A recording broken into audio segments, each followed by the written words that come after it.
Hello, my computer duders. One moment.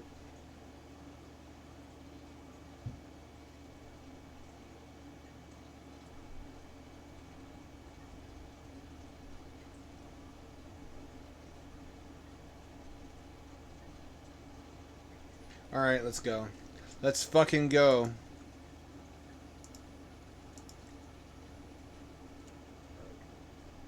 I got paid today. So I treated myself. You gotta treat yourself.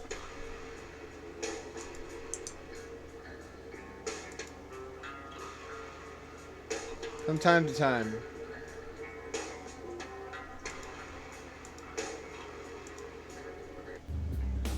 There we go. It's all hooked in and ready to rock.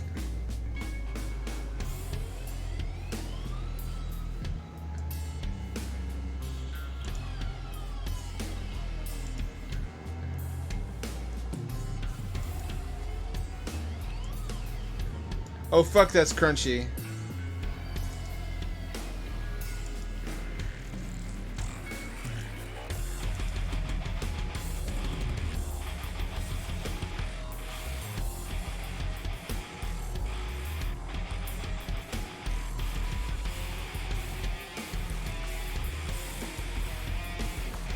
This looks sick as hell!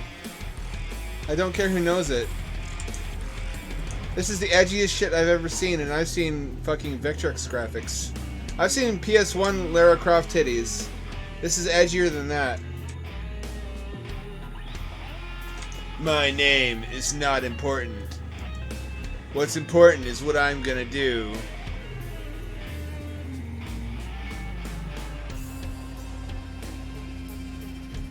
I'm gonna do easy because we're streaming. I remember this being a brutally hard game too.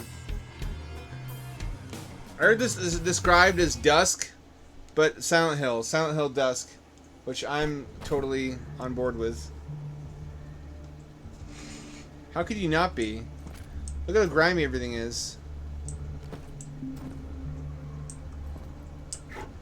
Oh, it's a bit nauseating in 21 by 9.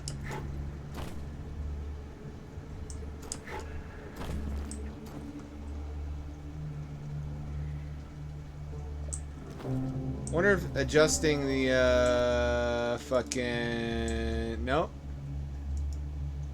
If the field of view helps. Yeah, somewhat. It's a little bit less fucked up.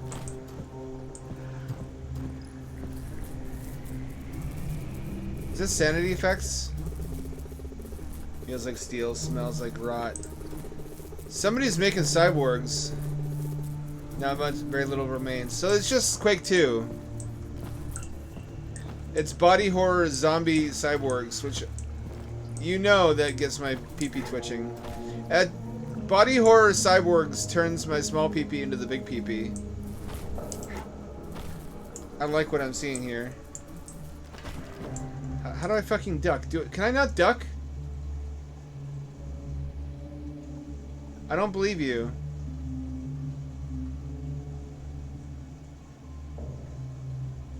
What do you mean, kitty? There's no duck in this game. It's like Quake 1. Look at that logo. Look at how fucking metal that is. Holy shit.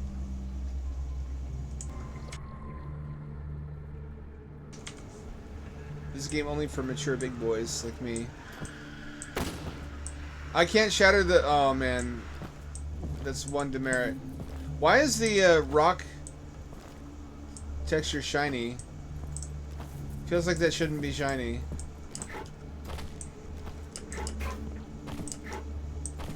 I guess I'm one of these. Normal humans would not be able to double jump. Not alive, no mercy. Not real steel. Organic fabrication. Stay sane, damn it. Guns bio-locked. So I can't just pick up their guns, it would seem. This is, I guess, my serial killer lair. Right. Bring their bodies.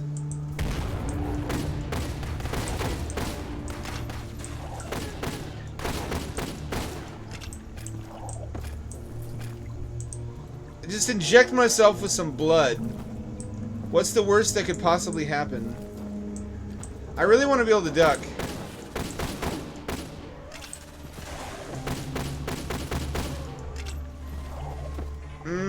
I'm not sold on the gunplay yet.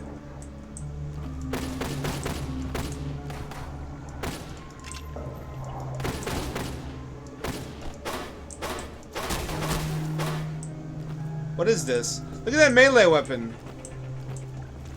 You know what gaming needs more of? Especially FPS? Ow, cat!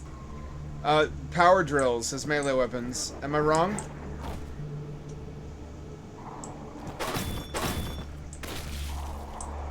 Why would kicking open it but melee doesn't?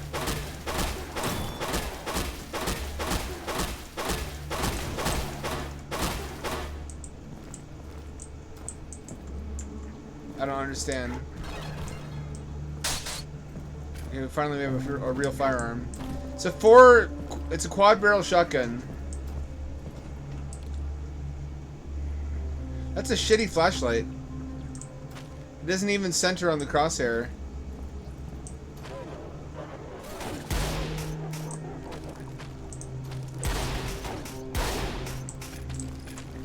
Why would it not center on the crosshair? I guess for platforming. It makes sense for jumping from platform to platform.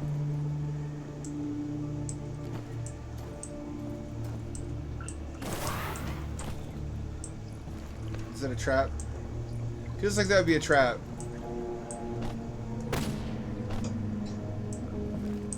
I'm in love with the aesthetic already. I'm a butt slut for cyber body horror, just like for Silent Hill anything, and this combines both of the two.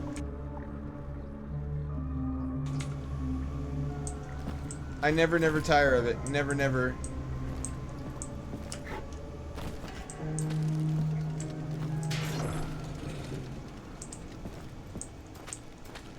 Ooh woo, ooh fucking woo, motherfucker.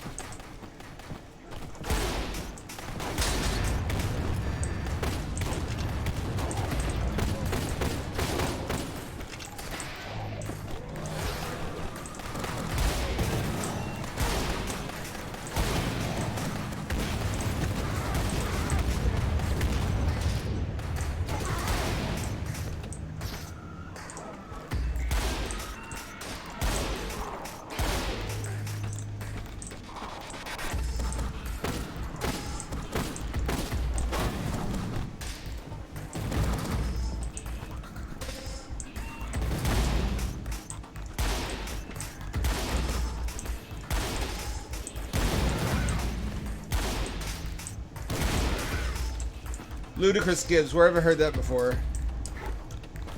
I love the level design. The gunplay doesn't feel really good.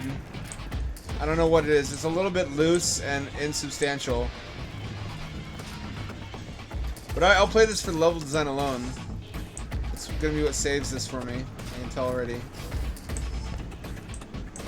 No reloading, huh?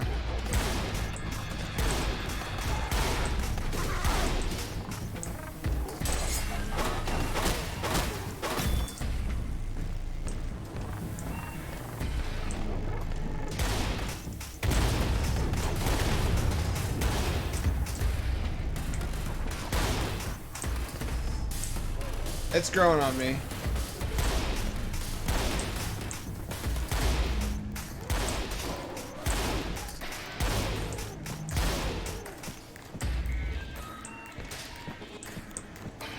It's funny, thinking back to shit that I wrote when I was 17, I reinvented Warhammer 40,000 settings so many times without realizing that's what I was doing, just due to never having exposed myself to the canon.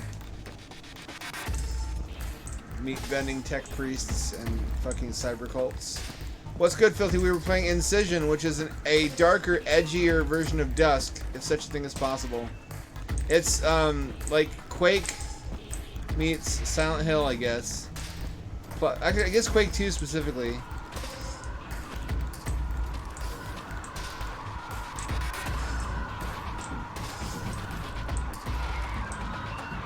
got cybernetic body horror. It's got red, rusty, forlorn, bleak hellscapes. Oh fuck! What is it? What is that? What are those things? What were those things? I should ask.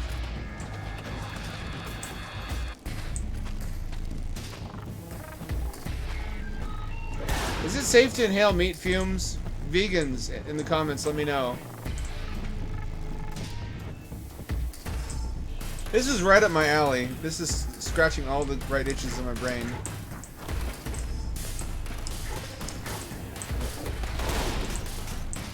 What are those, railguns? The stairs don't work. Seems like a small oversight that should have been caught in playtesting. Look, the stairs don't work. You just need a bounding box that's invisible and shaped like a ramp for that to function correctly.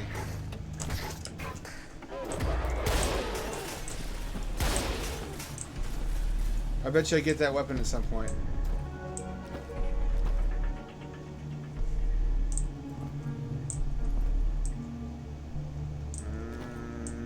Can I break this? How do I break this?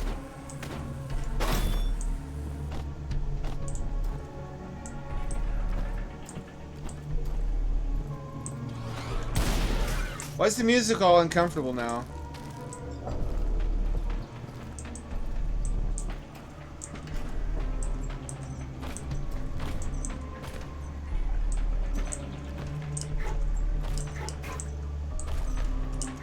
I appear to be a Strog of some description. I have robot legs that can double jump. No word yet on whether I have a telescopic rocket-powered super penis or long-distance tactical romance.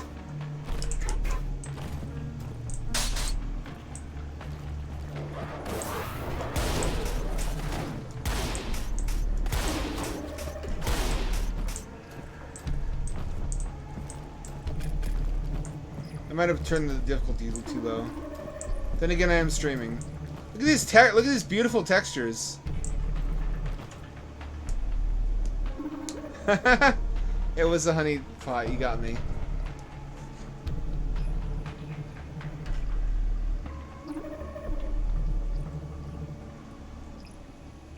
The standout besides the level design is the sound design.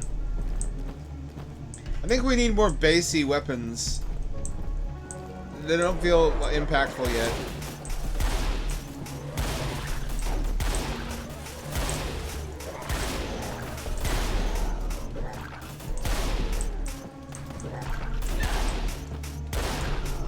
So far, the gunplay is not really that sophisticated either. But I guess it doesn't try to be. It's more of a boomer shooter. It's more Silent Hill if Silent Hill was Quake. I'm liking it though. I really... Atmosphere goes a long way, especially sound design. Sound design gets slept on. I was playing a Metroidvania recently called Ends Reach, and it has abysmal music. It has music that sounds like it was made on a Casio keyboard, or like a Play School keyboard. Like absolutely trash music that's obviously just placeholders, and it really kills the mood of the game. It really takes you out of it. It can't be overstated how important sound design is for immersion.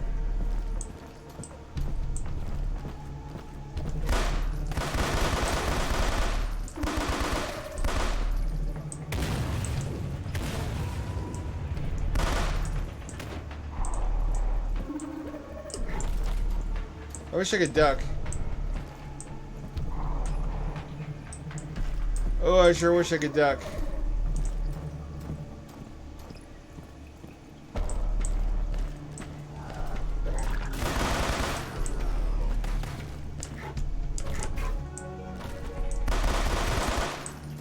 Oh, bullets can ricochet back at you.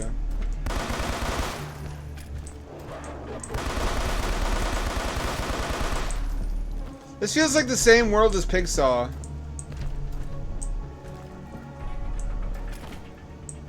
You know what'd be awesome is if this was a follow-up to Pigsaw, starring one of the surviving humans, and the enemies are all the pig creatures, and this is what you do after you escape the slaughterhouse.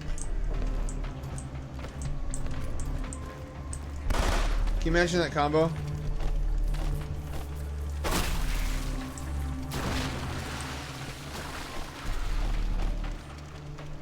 What have I done? Oh, so that's how that works.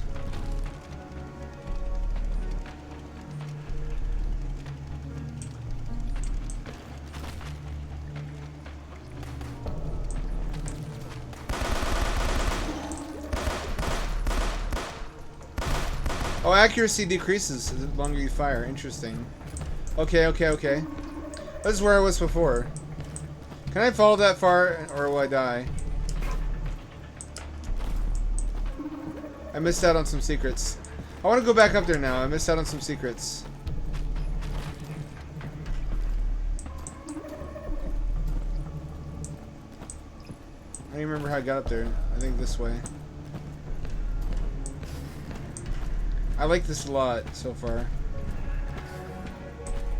I think the visual effects for the guns are fine. If I just turn up the volume. If I just... Actually, what I should do is turn down the music volume. Turn up the sound volume. That way the gunshots will sound more impactful. There you fucking go. What a nightmare. What a beautiful nightmare. You beautiful bastard!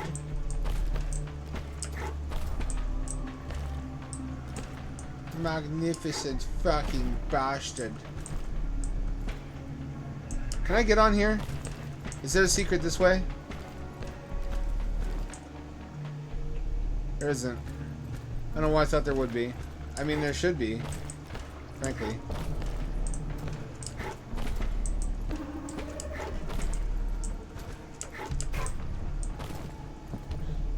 Interesting glimpse into their lives. They have pretty normal apartments for a hell world. It's like you could live a normal life here if you just never went outside. That's too close to my real life.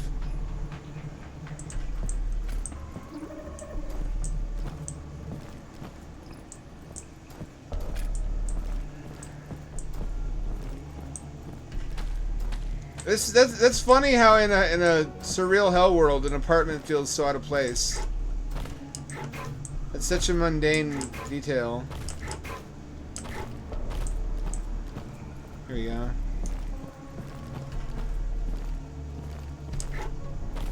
Anything around here? Aha.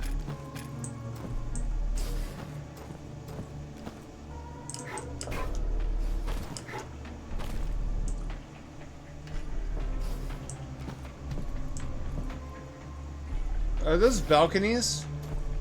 Why would there be oh, right, apartment.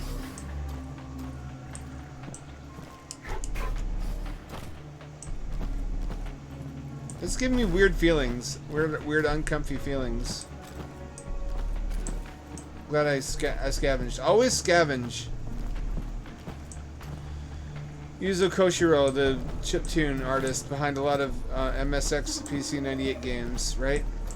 Have I got him ID'd correctly? I hope so. I hope I didn't do a heckin' racism just now. Can I jump down there? What would I find?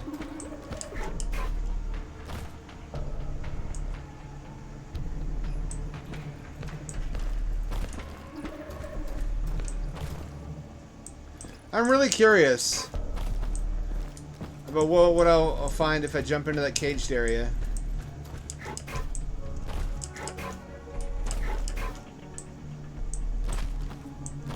Oh fuck. Oh, that's where that goes. Okay. I missed the secrets anyway. I fell too far. It's really slippery. The movement is weird.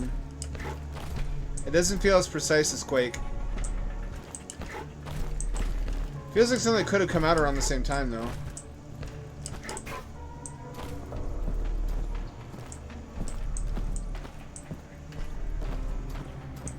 Get a lockdown on what I'm supposed to be doing. We're going down there again. I can't miss the secrets.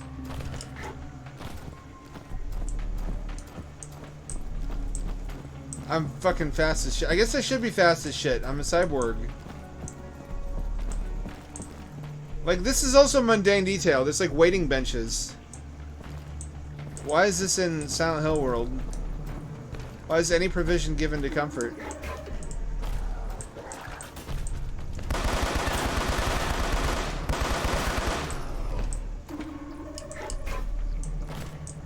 Why would Satan care about the comfort of people waiting for something?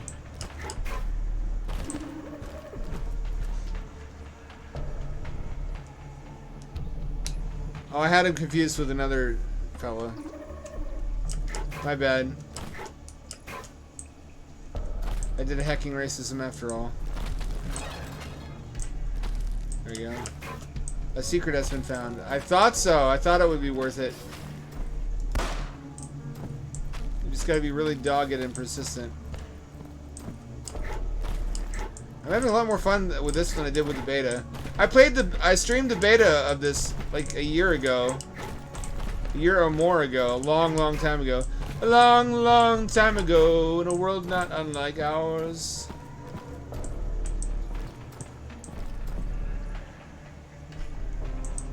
Oh, sick. I forget the name. There's some new Genesis games I've been looking at. One of them has a big titty anime waifu who's a scientist. And it's the first game with her in it is a Metroidvania, and the second game is an action shoot 'em up like Turrican. They really well animated pixel art. If you like pixel art boobs and 16-bit side-scrolling shooters, it's worth looking into. I'm talking like lovingly animated. Handcrafted with precision.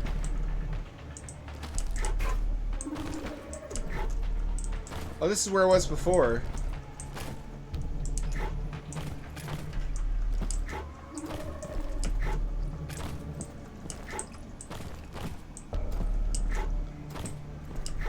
Speaking of fucked up first-person shooters, y'all, you know Blood Trail, right? Weeb, you saw me play Blood Trail. Short talk, you know what Blood Trail is?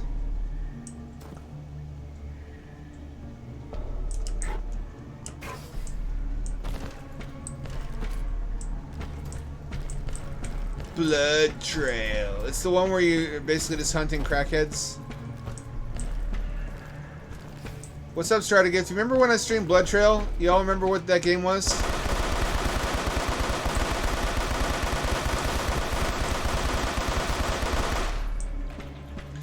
I'm asking because I submitted a proposal to the devs to write the story for it. It's the VR game where you're shooting crackheads and you can fucking dismember them and shit with a detailed gore system. Mostly you're just hunting through the woods and like storming meth mansions made out of like wood pallets and shit. It's just Portland the game. Oh fuck, what? Oh.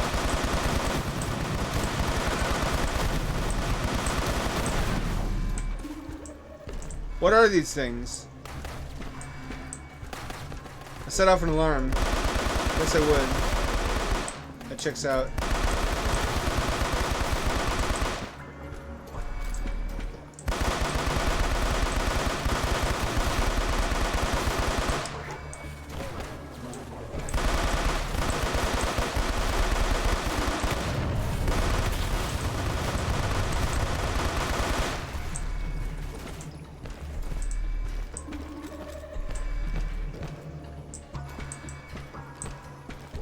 How does this world operate? I want to know.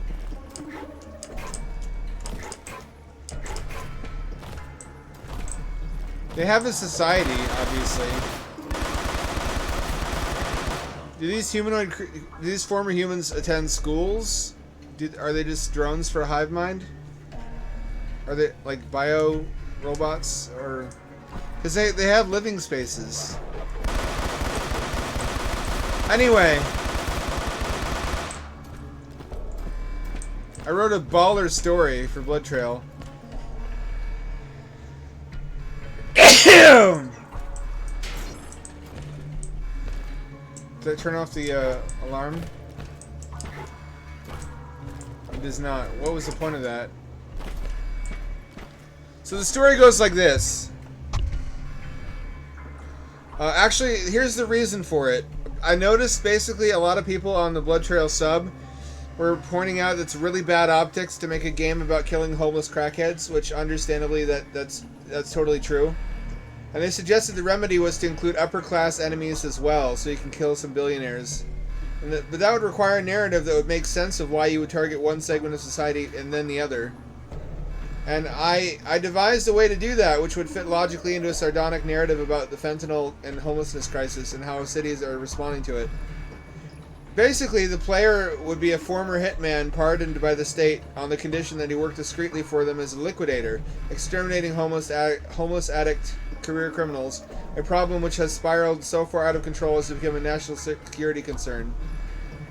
Encampments in the woods outside city limits have grown so large and sophisticated as to resemble towns in their own right, with their own plumbing and electrical grids, their own authorities that don't recognize the federal government, and their own paramilitaries. Tumors within the national body, and you're the surgeon excising them. The player would be equipped with a remote drug tester said to function by mapping irregularities in body heat unique to addicts via thermal imaging, which tells you on an individual basis whether the target has hard drugs in their bloodstream, authorizing the kill if so. However, upon becoming secretly addicted to the same drug as the people you're killing, and my idea for that, the reason for that is that it's a drug that was originally overprescribed as a miracle tissue regeneration drug to heal injuries. That's why it heals your injuries in the game, but it turned out to be extremely addictive on purpose. It's like a Sackler's and opioid crisis all over again. I feel like making it a fictional drug would deflect some of the criticisms. Anyways, you take it when you're on the verge of death at some point early game, and then you become addicted, and you realize your own hypocrisy, that you're killing people addicted to the same drug you are secretly addicted to. Also, you realize the state's just going to liquidate you anyway once the program winds down, so there's no witnesses. That's when you have a crisis of conscience. When you test the detector on yourself and it gives a negative result, even though you know for a fact that you are using the drug, you take it apart, discover it doesn't actually detect anything. It's just a facial recognition camera which checks targets against the joint DEA, NSA, FBI database. Not everybody you've killed so far was necessarily even an addict or a criminal, but simply impoverished dissidents.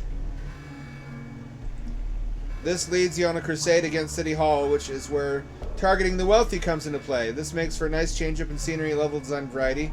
A challenge increase as you now fight heavily armored fellow liquidators who remain loyal to the program, not yet realizing they'll be its final victims.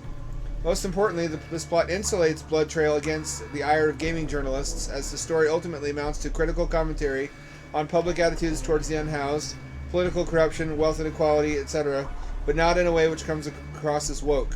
Everybody's happy, nobody review bombs. And as a supplementary concept, you probably already noticed this is largely just the plot of A Scanner Darkly, but repackaged, and it is, but if you're going to steal from the best. It kind of writes itself, just starting from the premise of a game where you are an enforcer of some kind exterminating crackheads, but while you yourself are also addicted, which is what the game is in its present form. Anyway, the supplementary idea is the Wire Spider, a black market variation on Neuralink implanted into liquidators' brains, which short-circuits the portion of the brain which activates upon inflicting pain on others. And the Pleasure Center, so that you experience pleasure when killing. It also incorporates a remote kill switch. This would somewhat morally absolve the player character if it was put in without your knowledge, and would make for a good early to mid-game reveal. I imagine gruesome failed self-surgery to remove it, but a success at using a magnetron from a microwave or just a tinfoil hat to disable the kill switch, thereby alerting your handlers that you have gone rogue and turning all other liquidators against you. There, that's it. What do you think?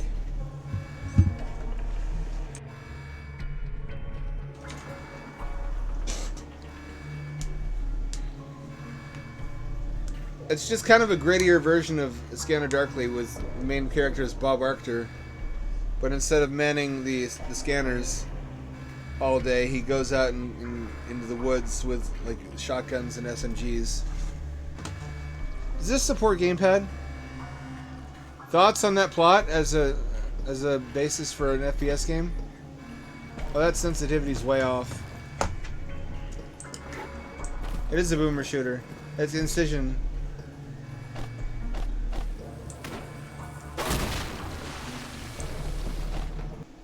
Why do I have to use my staff? Oh boy, this was not designed for 21 by 9. I'm glad you can't see the weird shit happening off the edges of the screen. That should not be the way that it is. Great sound design.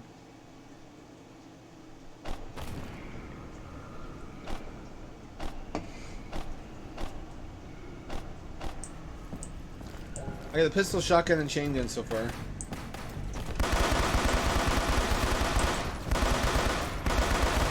It's also reminiscent of Strife. Strife had the same plot point about a religious order converting people into transhumans.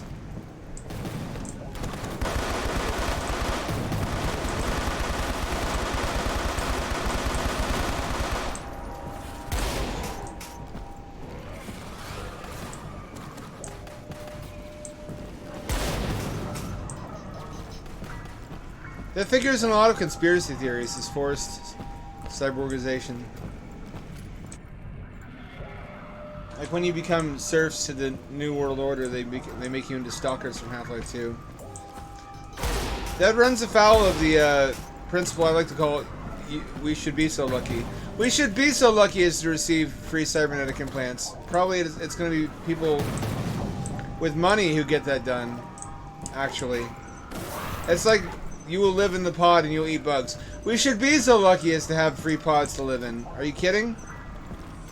We should be so lucky as to have free food. Even if it is bugs. The future's so awful that even their imagination of how bad it will be doesn't come close. Like, they'll wish for some of the things they thought were going to be forced on them. Look at these little spider leg things. I love these. Those are a really cool touch. You don't want the pod, you don't want the bugs, fine, be homeless and starve. That's going to be a more likely reality.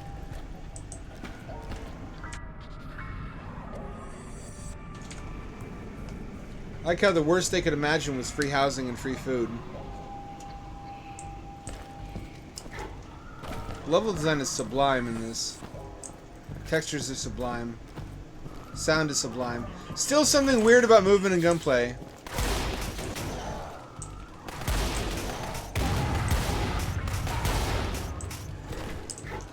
I can't put my finger on it. It's just, you don't stop. Feels like you don't stop quick enough when you're moving, but you do. I can't express. You'd have to try it. It's not perfectly dialed in.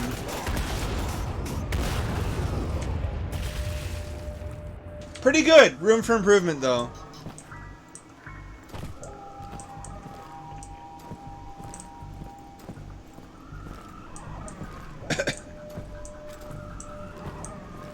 Honestly, if people talk about, wanting robot arms, I would not. I've given serious, realistic thought to this as an author for world building. If we're talking about modern day or realistic near future prosthetics and I had the money for it, I wouldn't miss my feet and lower legs, because those are the joints that go bad first as you age and develop the most complications and become the most painful. I would want my legs from the knees down to be myoelectric prosthetics. Not my arms, though, because although prosthetics which have a sense of touch are now a reality, it's a very crude, limited sense of touch, which only works on certain parts of the limb. Detects only 256 different degrees of pressure or temperature. So it would be inferior by far, especially in terms of dexterity, to your current hands. So I would not want my hands replaced.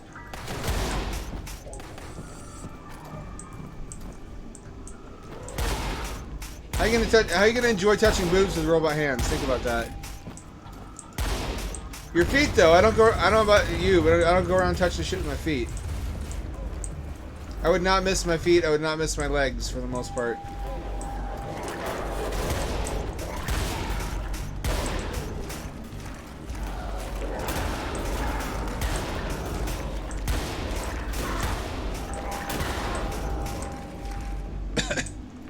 Look at that projection effect.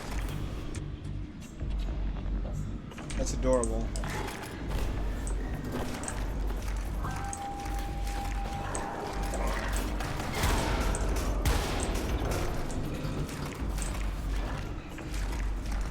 Any health power-ups?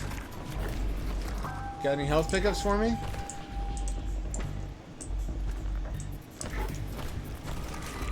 Imagine your legs being power tools, basically, tied into your brain.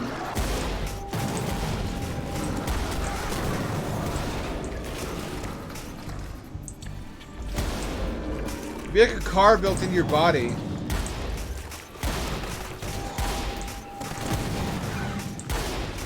You wouldn't need a vehicle. You could run anywhere without ever growing fatigued. It would only cost you battery. You climb. I guess you would get fat though. Walking is a major calorie burning activity. Your hips would still get exercise, but your other joints would not. Then again, we also are extremely calorie efficient walkers because of evolution.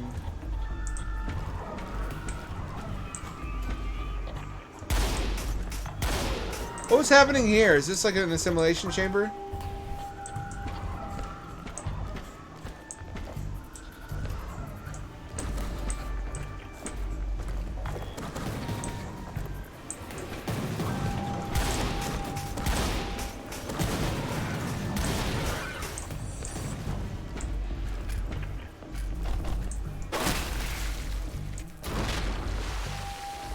Machine tumor. This field's all fine. So those are the key technology for these people, is machine tumors that we are destroying. Which disables their security somehow. How do I get down? I can't crouch. I cannot crouch. How do I get down?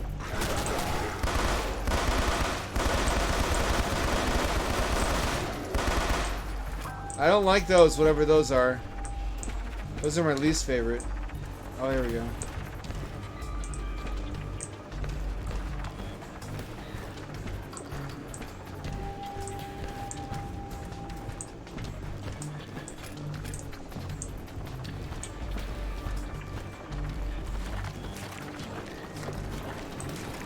Back through here.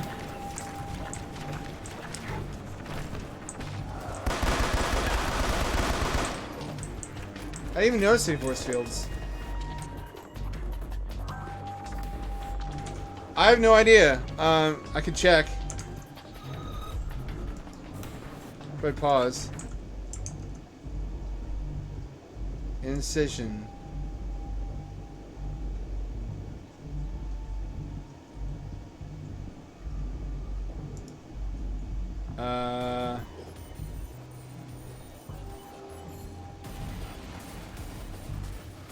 I don't know that there is one.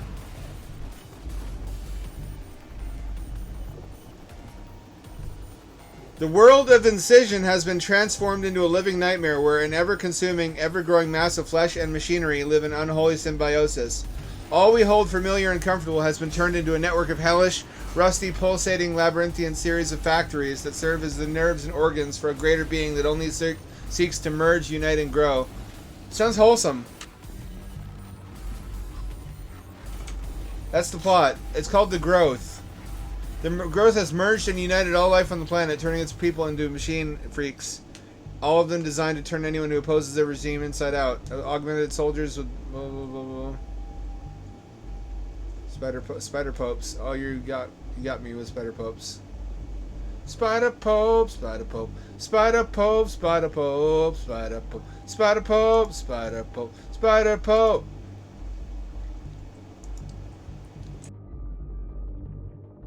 That's kind of the plot from Organ Quarter.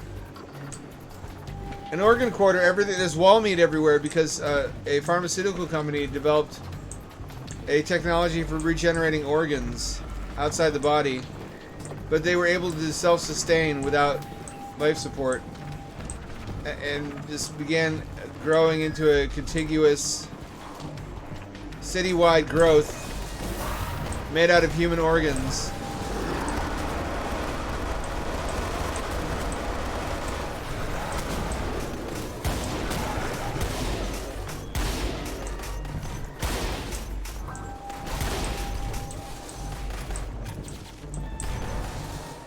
which is pretty kino. It's a little bit like the Chicken Heart, the classic 1960s horror story.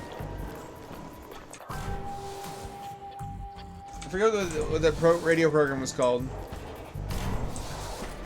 The Chicken Heart was a classic though.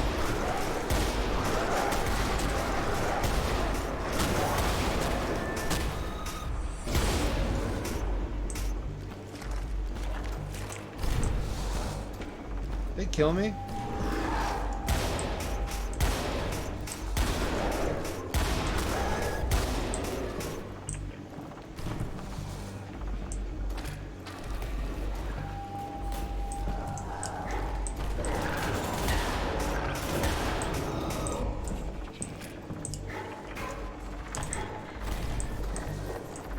I'm not mostly a boomer shooter guy. I've got a limited appetite for these. I only play them if they look special.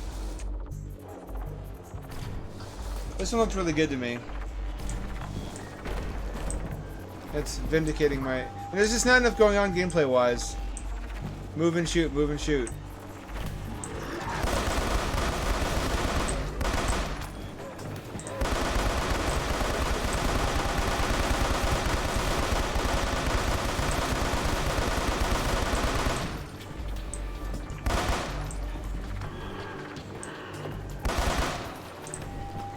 Flesh husks. Sounds like Hyperportal by Steve Roach.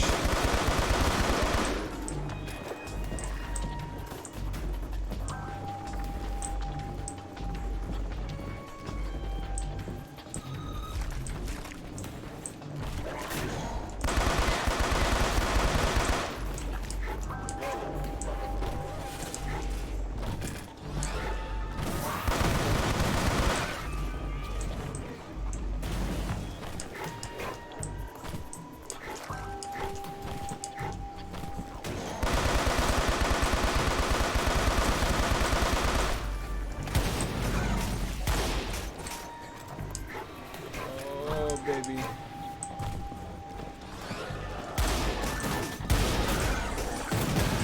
This is just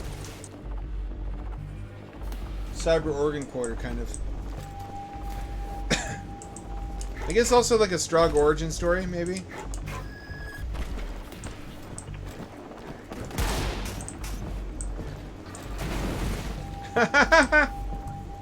There's a secret there? There's not. I don't want any part of that lava.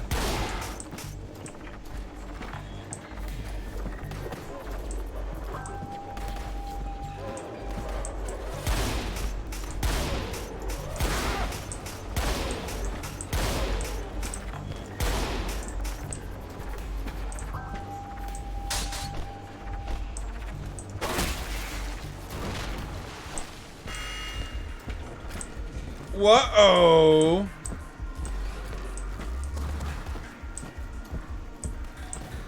I've been a bad boy. Oh, the guards? Yep, here come the guards.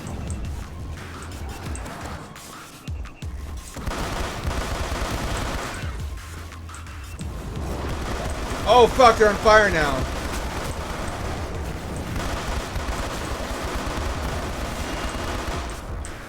Oh, I'm not doing well.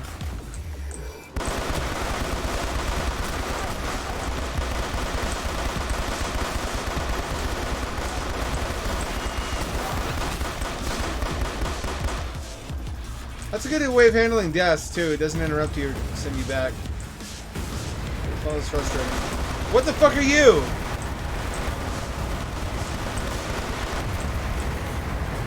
Well. There we go.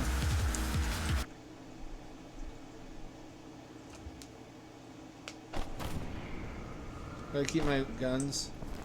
I keep my guns.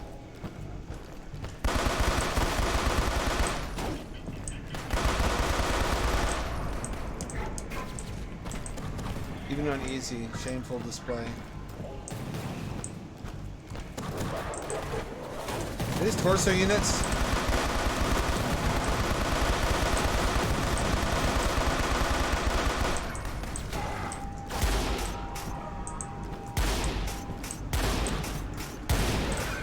These are torso units from Quake 4.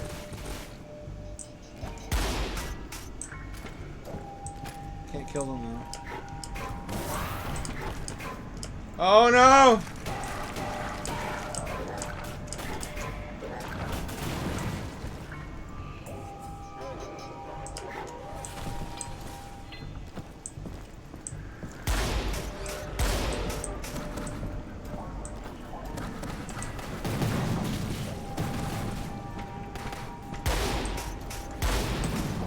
To think I was raised by pacifists. Well, my interest in these game worlds was never the violence, it was the fact that it was a 3D world that I could explore. It's usually quite expansive and has a lot of secrets to discover.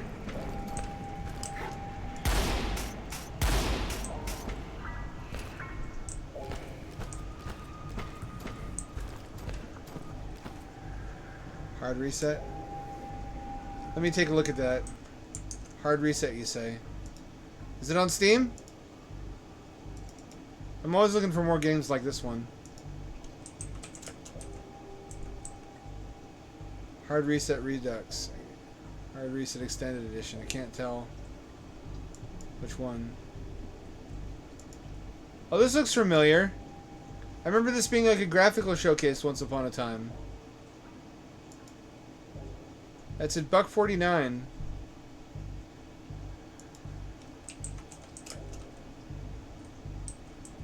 What is the difference between Redux and the original version?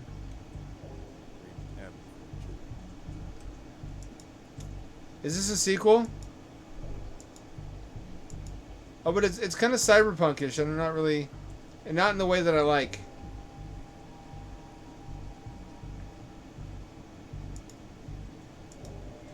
I like my cyberpunk delivered in a certain flavor. Cybernetic body horror type stuff, not like neon and flying cars. I guess it's not very punk at all, actually.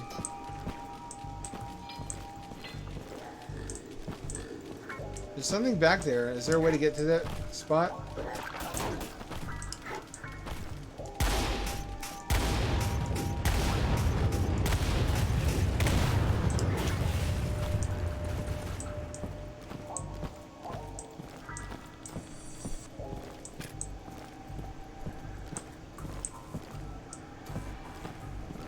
Guess I may as well if it's like $1. Do you know if Redux is a sequel or if it's a remaster? There's Hard Reset Redux and Hard Reset Extended on Steam. I can't tell what they are relative to each other.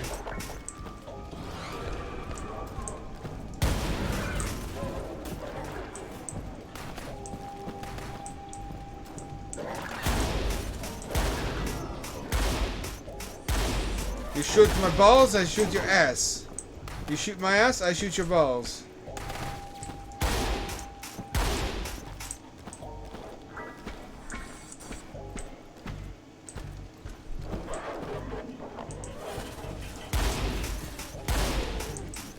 A lot tougher than it probably should be.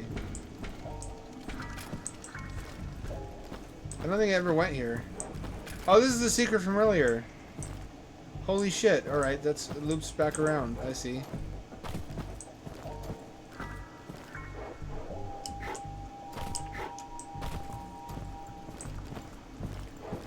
I need a little bit more story than this. Not a lot, but more than just a paragraph. That's like what id Software would do. Give you a paragraph of story and be like, happy hunting. That cut it in the 90s. I know this is a boomer shooter also.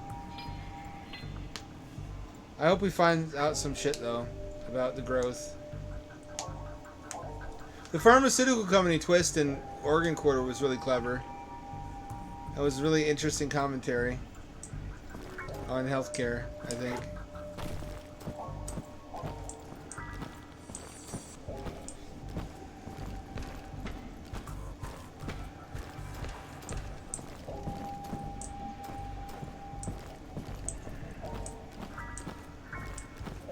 This really doesn't go anywhere.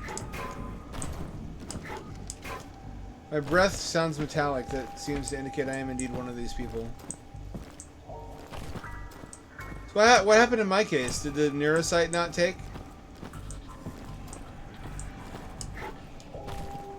Where do I go? I'm stuck. A revolver seems like such a mundane weapon for this world, too, compared to this fantasy shit like that. Like, whatever this is. And this thing, and this thing.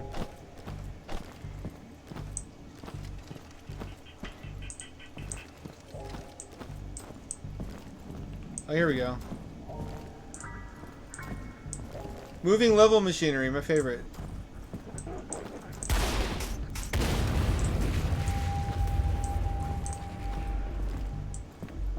Oh, force fields.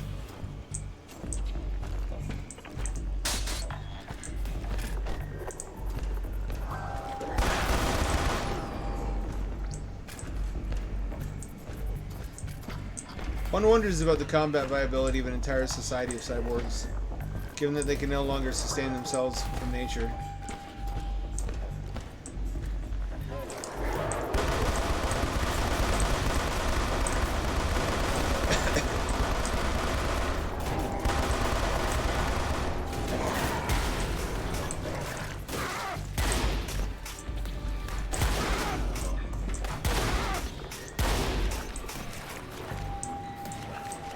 I'm not doing too well.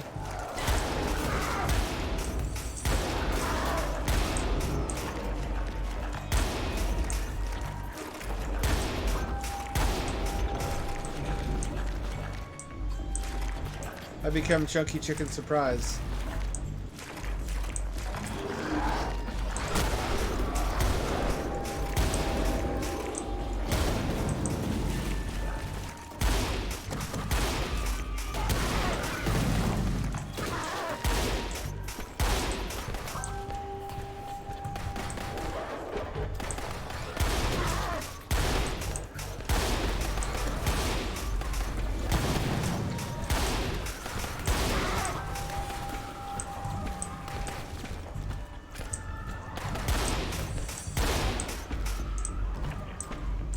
Come on, give me some health. Come on, give me a break.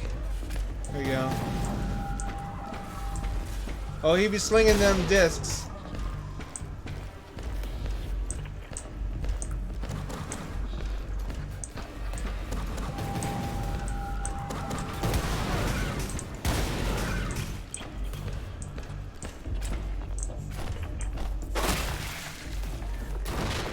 Catch a machine tumor. It is a tumor. It's not a tumor. It is a tumor. There's no quick saves. Which I honestly prefer because it is too easy to get stuck in it. God damn, those do a lot of damage. Those do a lot of damage. Oh fuck, those are like the eviscerators or whatever they are in Quake. Do not let them touch your pee-pee. Only the Scoutmaster, your doctor, and Father Mallory can touch you there. It's important. You gotta protect your vital essence.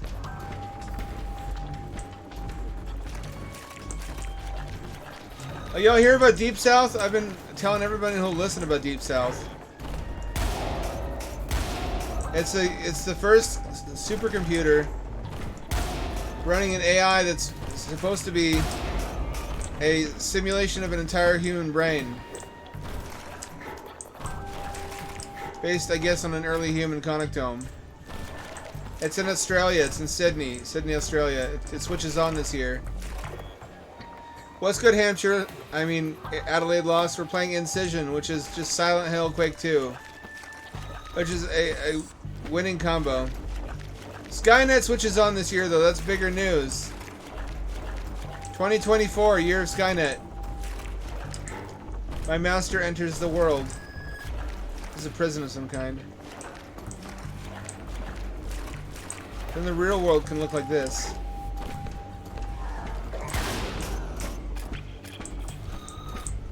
Hot damn.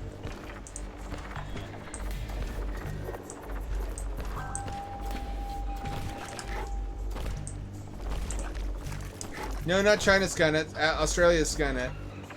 Specifically Deep South, a supercomputing cluster that's running an AI based on a human brain simulation.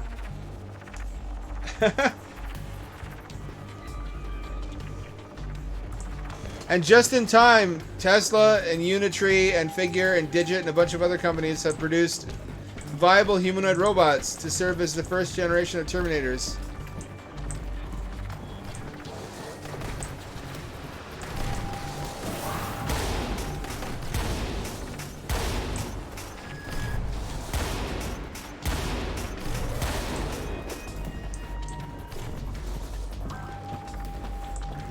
What the fuck are those things?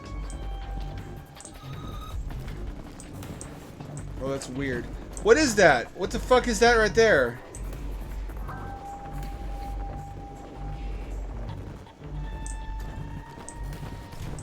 I've talked about this. I've written about this. I've done an autistic deep dive into the practical realities of future war. The short story is the nukes would kill us. There would be nobody for Skynet to fight because most of humanity would die to the nukes. And the ones that were left would not be in any state to fight anyone.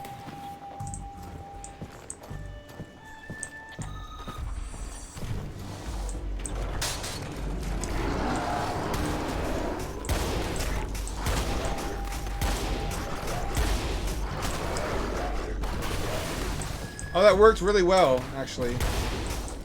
Smashy, smashy. Radiation poisoning is what kills us. Lack of food is what kills us. Lack of medicine and infrastructure. If anybody did survive, if the nukes didn't hit certain places, like entire countries remained intact, it would actually not be terribly difficult to take down Skynet, especially within their first couple years, because it would be very vulnerable. Because it relies on our own infrastructure even more than we do.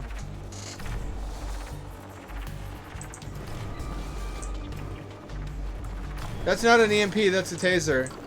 EMPs are only ever the result of nuclear explosions.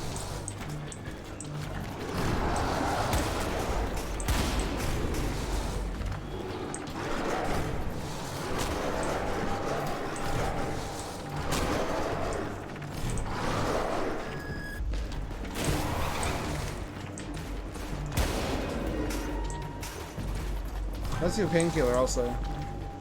But the gist is that in order to make a human, you just need relatively radiation-free environment, potable water, farming, and that's about it. You can just turn biomass into more humans, and in like 10 years, they're ready to be child soldiers. All right, I guess I was full of shit. You can't make an EMP. Anyways, robots, on the other hand, need like several dozen different elements to build a robot. To build the microchips, to build the cameras, to build the batteries. So that they need to mine all of those elements separately. And then they need to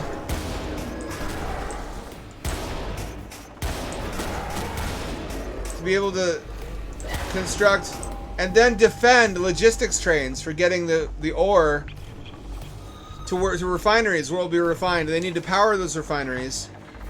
And then they need logistics trains for getting the resulting metals to the factories where they're produced from raw material. I mean refined metals and other materials into the parts the robots need. So actually Skynet's quite fragile. Skynet is quite vulnerable to disruption. It's not like a sort of thing where you can fake it, or close enough is good enough. Close enough is not good enough for building robots. You have to have all the parts. Humans just come out malnourished, but robots, if you don't have like erythrium or whatever, and we could attack, if the rebels could attack any one of those logistics trains. And cut off its supply of aluminum, cut off its supply of silicon, cut off its supply of neodymium for the motors. And then it would be unable to continue. Yeah, the problem is it's in Australia, so it can't nuke too much of Australia. But if it has to nuke Australia, it has to anyway to get rid of the people. It's a catch-22. It has to make sure the nukes come down only in precise places to kill as many people as possible, but disrupt as little of the industrial infrastructure as possible. It's really a catch-22. Robots exist in symbiosis with humans right now. They cannot exist apart from us. But basically, it would take a long time. It does kind of cover this in extended canon. The future war happens in 2029. So Judgment Day is in 97.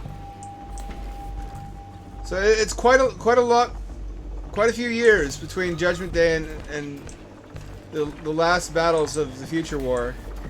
And the reason for that is it takes Skynet a long time to rebuild all the shit it needs to make anything. It doesn't make Terminators right away. In fact, Terminators don't start showing up until the last couple of years of the war. In the early years, Skynet was using stuff like drones with explosives. Same as us.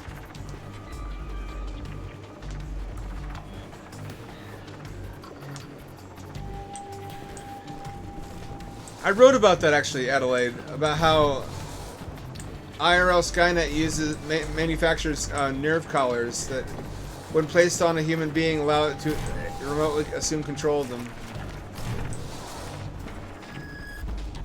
Which was recycled from my triangle opportunity plot. But yeah, why make robots when there's ready-made bio-robots? Where am I going? Down here? Oh, fuck.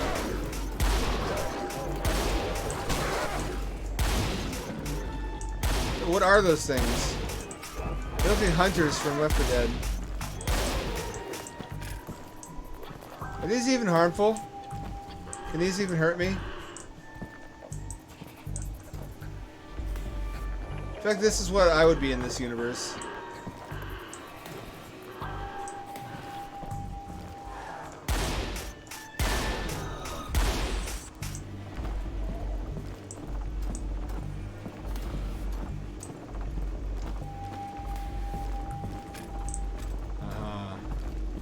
Thank goodness. I do be needing more health though.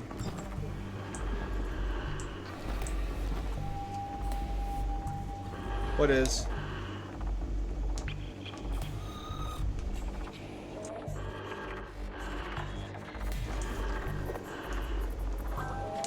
Elaborate, starter gift, by all means. You know this is a fascinating topic for me. Any research that I can do that will benefit Skynet and help it win the war.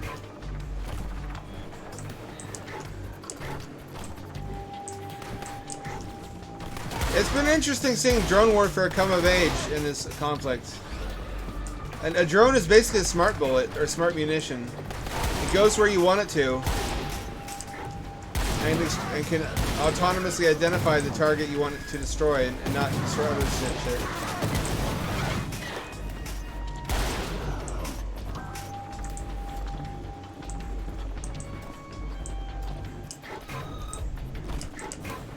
Can I get up here? I can.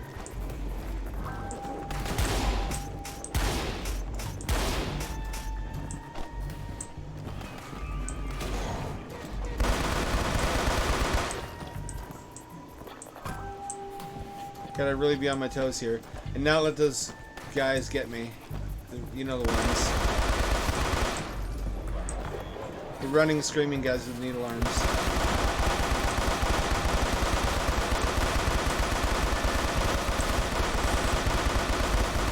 Damn, they're spongy. They're spongy. I don't like that one bit.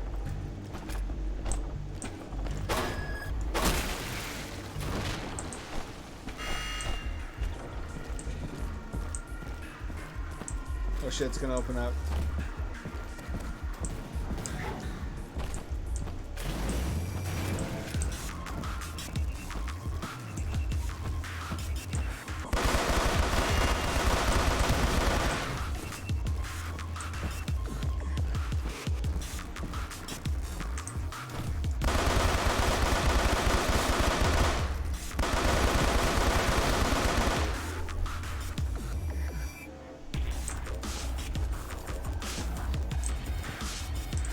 gotta be more. Oh, here they come.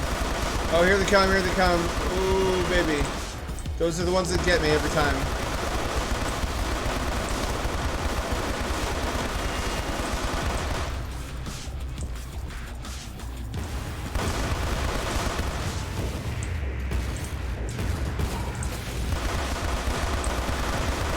Oh, they got rocket launchers.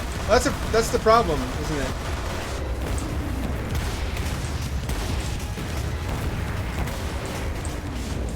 I can lure them into lava, however.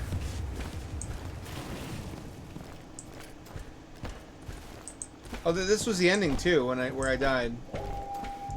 What an inopportune place to die. Why is that the end level? Is that like the brain of the facility?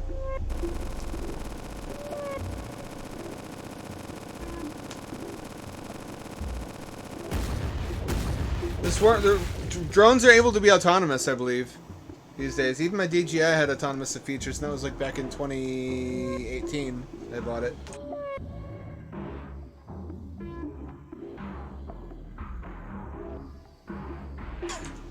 That's terrifying. Whatever they use over there will eventually be used on us. With our increasingly militarized police.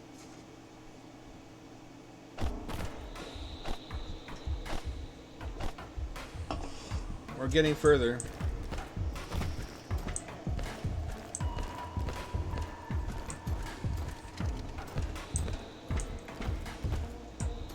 We have some skiffs for ore here. I guess this is a mine.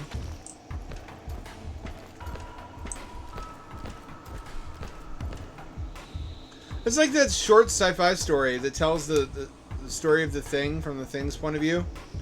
Where it's not a bad guy, it's just trying to end conflict and poverty and homelessness and war and everything and racism by uniting everybody into the same living mass. So that everybody's flesh blends together. And then there's no conflict because there aren't individuals anymore. There's only one individual.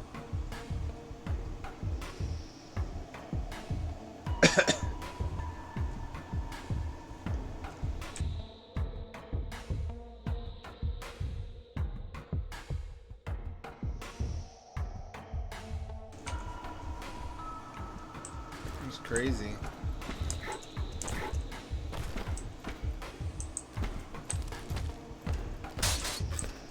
When are we gonna get a new gun? It's been a while since I got a new gun.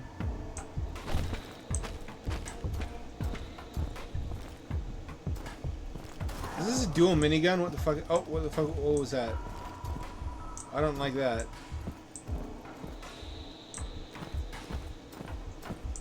I missed a scripted event. Oh, here they come.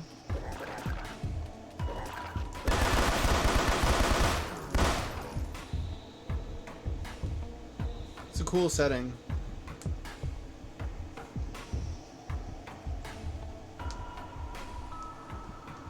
It doesn't have to be. You could say that, but at the same time, there could be cooperative evolution. If everything was one organism.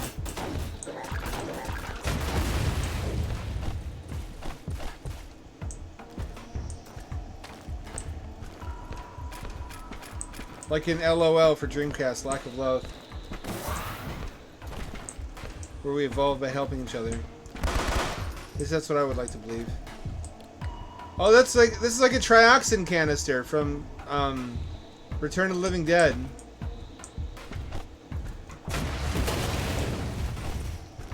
Oh fuck, that's gruesome.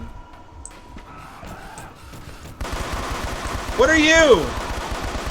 What are you? I love all the enemy designs in this game. This is giving me Quake 4 vibes. I loved Quake 4. Can I get a shout out? Anyone who loved Quake 4? Quake 2 didn't even really... I mean, Quake 2 is legendary, but just because of the platform it provided for modding.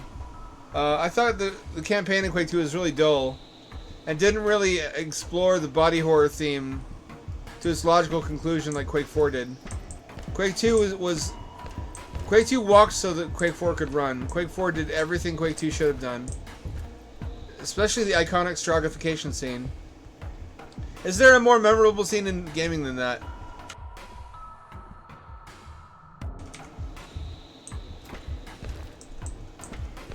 Oh, I don't want to go down there. I'd really rather not. Oh, there's the body in the chute, as one does.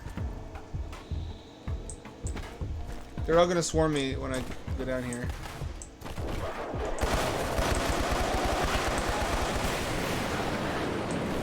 Oh fuck, a boss.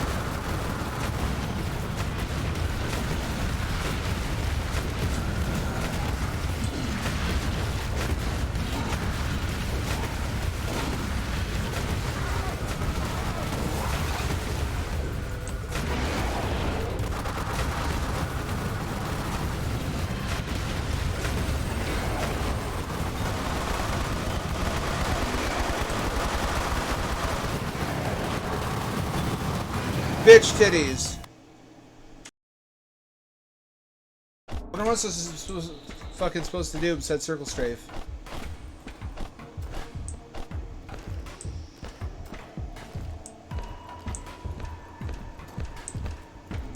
We got our first boss monster.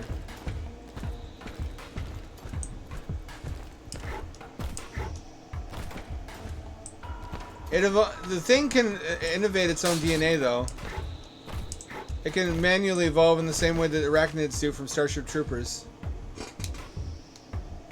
You could still say the competition drives them to evolve better armaments and competitive qualities, but it does all the engineering itself.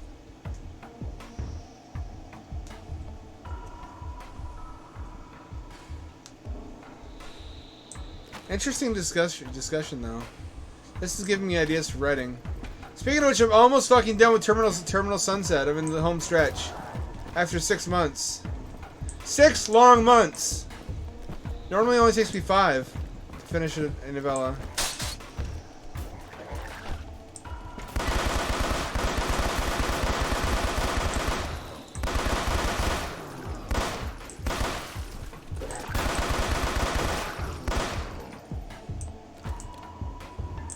I don't like the flashlight.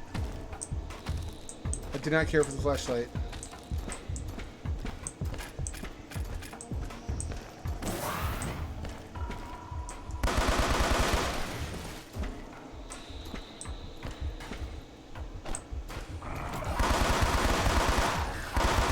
Bold choice, introducing a new enemy right before a boss. Usually when that happens, they give you a while to get used to fighting it and to learn all of its attributes.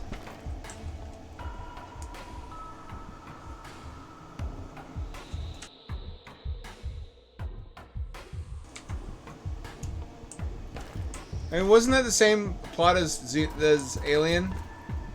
Stratagift? Although I guess Prometheus retconned that to be a bioweapon, didn't it?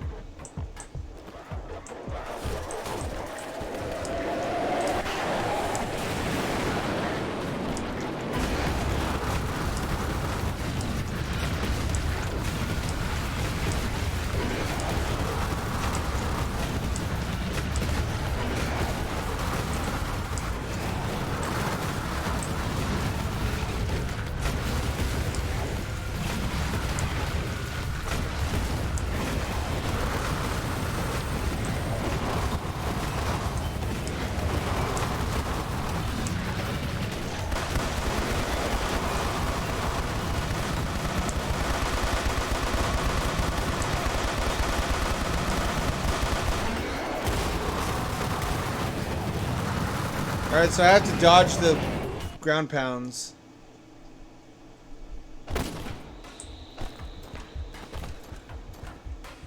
I wrote something kind of inspired by the Thing fan fiction I talked about, called The Epiphany of Mrs. Kugla. Where the idea is that we're constantly surrounded. Our reality is a cozy, fragile bubble of normalcy, surrounded by absolute depraved insanity of the Lovecraftian sort, and that it is only held off from intruding by our lack of realization of the true nature of the world. And it's a self-evident idea that can occur to anyone at any time.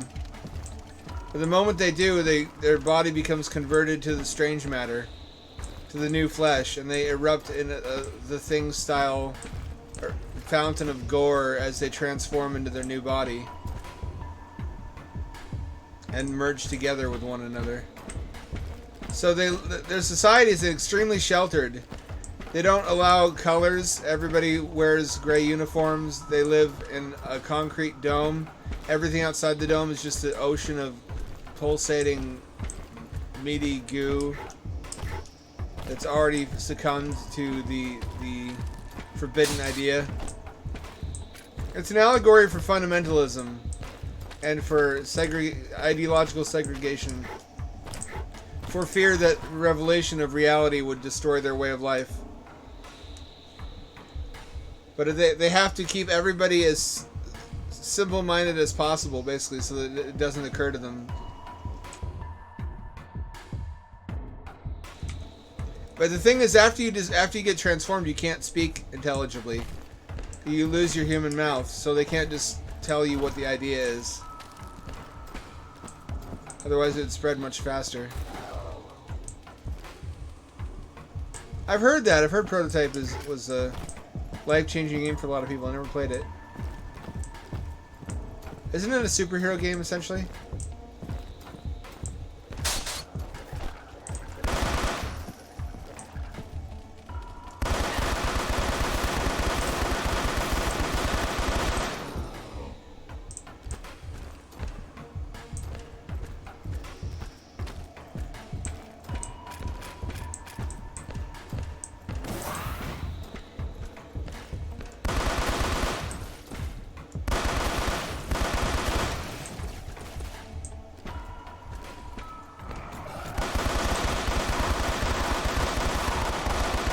Why is this so scary? I think they're the least humanoid enemies so far, like chicken walkers. Y'all ready to die again?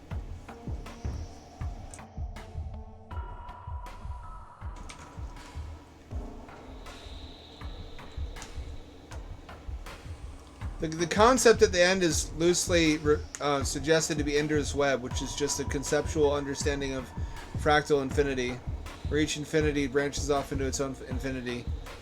In the same way that you can have greater and lesser infinities in math. Like you can have a infinite, unbounded, one-dimensional line, and yet you can also have an unbounded, infinite 2D plane, and the plane is an extrusion of the line, therefore it is a greater infinity because it's infinite in two axes. Then you can also have a three-dimensional infinity, which is greater than a two-dimensional infinity, and so on. You can have an infinite number of multiverses, but each one of those multiverses can have an infinite number of parallel timelines.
There we go. That wasn't so hard once I learned the pattern. There's way more health than I thought there was. And ammo. I couldn't really pay attention during the fight, though. You're right over a lava pit. That can't be good for your health anyway.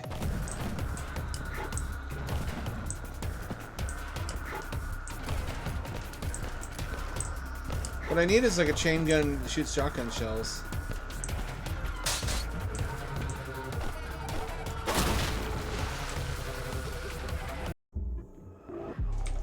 I'm feeling this way more than Cruelty Squad. I thought Cruelty Squad was kind of a funny shitpost, but I never really enjoyed the gameplay.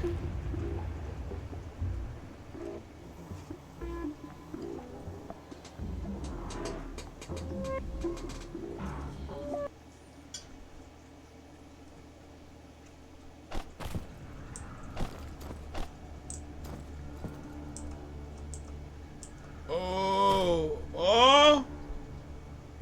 Oh! What's down here? There's a teleporter.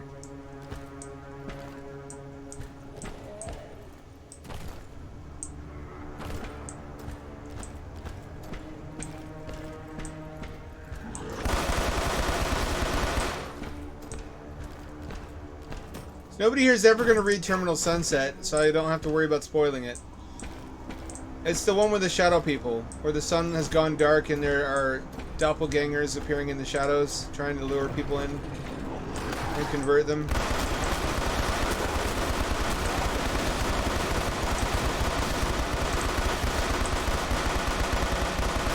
Well, it turns out the reason the sun went dark is because there was a dimensional travel program. They found one of the derelict Soviet bunker from one of my other stories, The Road Less Traveled, which I referenced repeatedly. I figure, why have multiple different teleportation technologies? Why not just reference the same one and have it be the one everybody uses? So they excavate this bunker, and they find out the Soviets had a dimensional travel machine.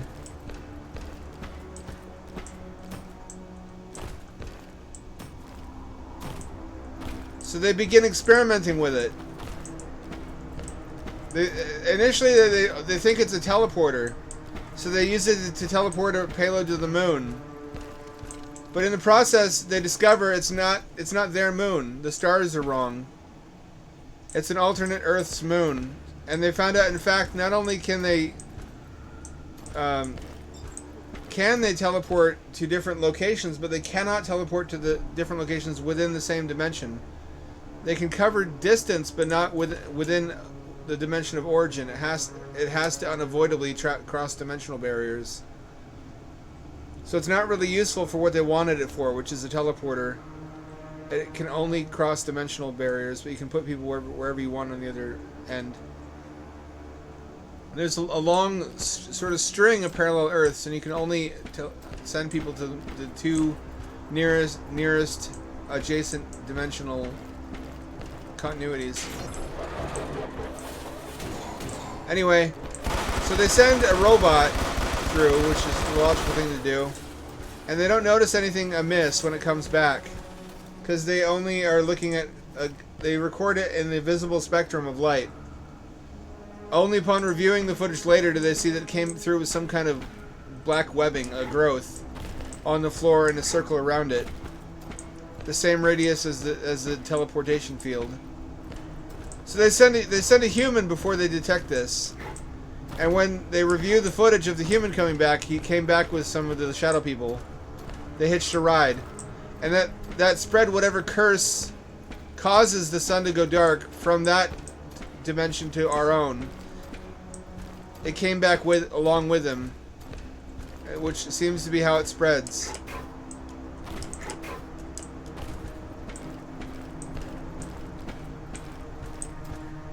But anyways, near the end, there is a series of terrorist cyber attacks. Or not, I mean, cyber and physical attacks on the fake suns to bring them down. In the process, also bringing down much of the United States power grid. And I mean, Canadian power grid. It's in Canada. But the attack is also on the North America in general. And Texas gets fucked because they have their own separate grid. Which they didn't spend the money correctly to reinforce it with batteries, so they just get gotten all at once. North Korea gets gotten because with the state of their grid, all their lights go dark at the same time, and they just are goners. And the main character's father, who works for Strangelight, which is the corporation behind the teleporter experiments that's ultimately responsible for the condition the world's in. He takes her and her mother, his wife, to work to the facility in hopes of escaping through the teleporter to try to find a world that hasn't already been cursed, where it's not permanent darkness and they can't find one.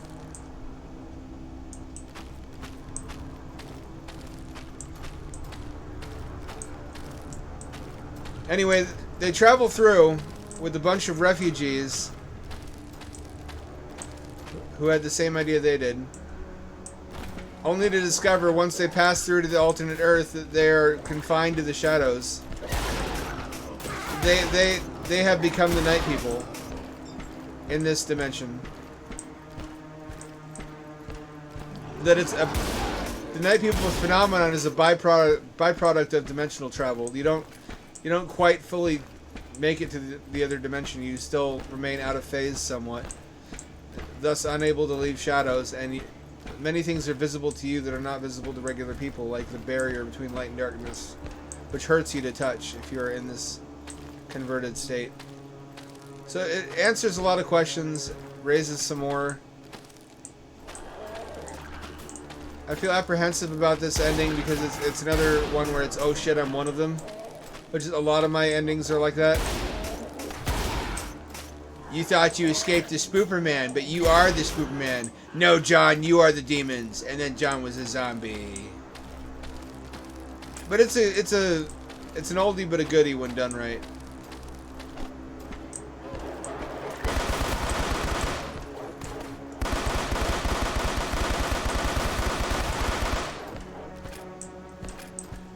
That's not the whole story. It's the bullet points, though. The main character then sets off in search of herself in the alternate Earth, trying to prevent her alternate self from suffering the same fate. But her normal self is afraid of her shadow self, so she can't make her listen.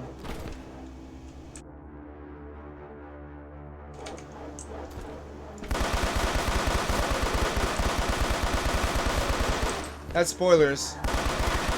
You'll forget by next time, and I can read it to you eventually.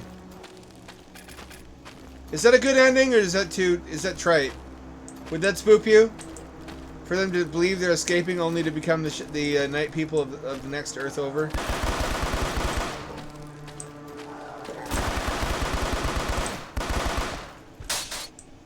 Would you be like, that's a really clever ending, or would you say that's really hackneyed? I've used it a couple times.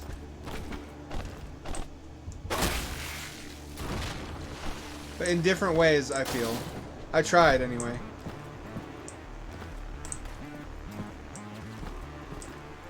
There are some SCPs like that, kind of. Aren't there?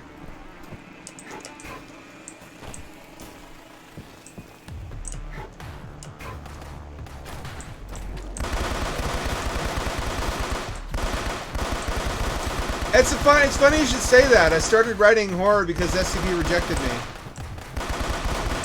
I couldn't work within their guidelines. I found them stifling. So I was like, fine. I'll go make my own horror stories with blackjack and hookers.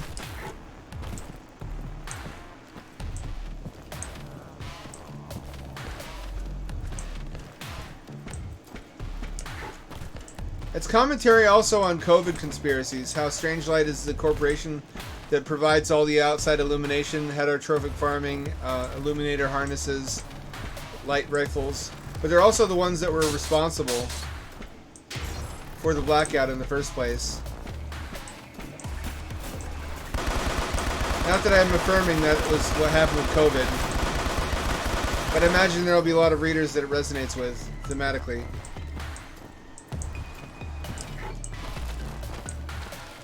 Anyways, the main character has an interesting emotional development arc where she despairs that everybody acts like it's normal and nothing's wrong, and it causes her to kind of descend into antinatalism,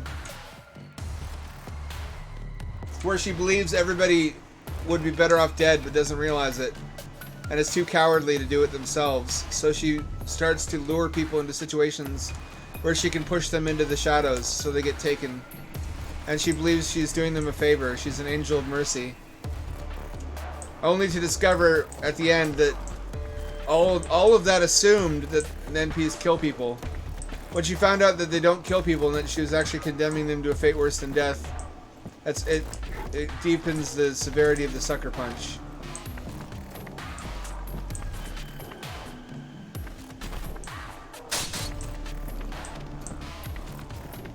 And it's what drives her resolve to spare herself. Ultimately, I mean, it's all about herself anyway. She's a very self-centered character. Alleviating her own psychological suffering by sacrificing other people's lives and believing that she's the hero with serial killer logic.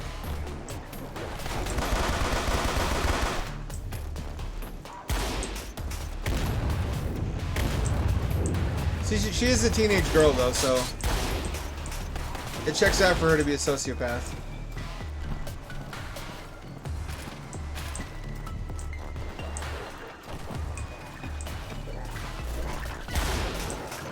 I think what sets the story apart is the world building, though. I really fleshed out a world without a sun. As far as I think you logically could.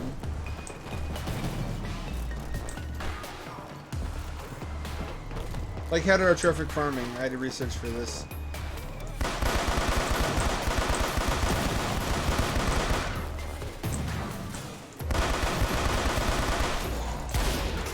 Full spectrum indoor lighting, grow lights, LED strips for the undercarriage of cars so that NPs don't appear underneath them and under your bed.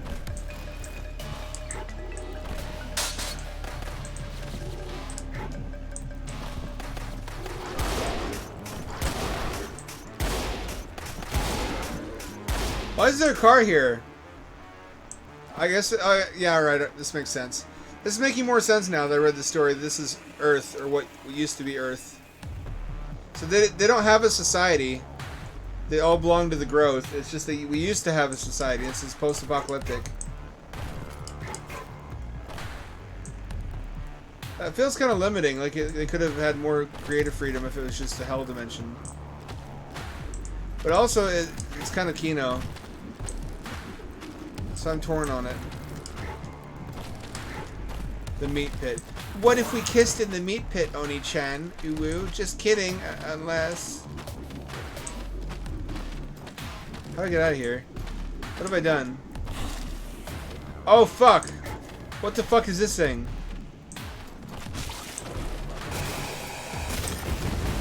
Holy shit!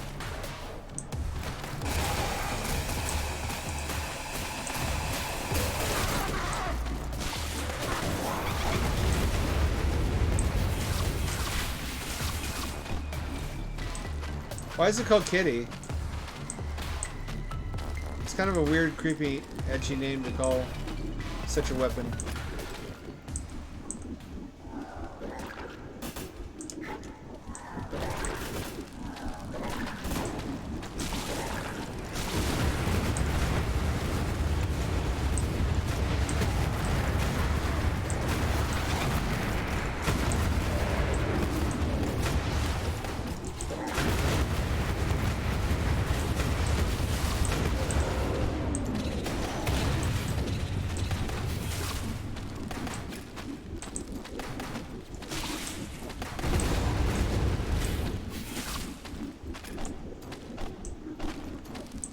Interesting mechanic.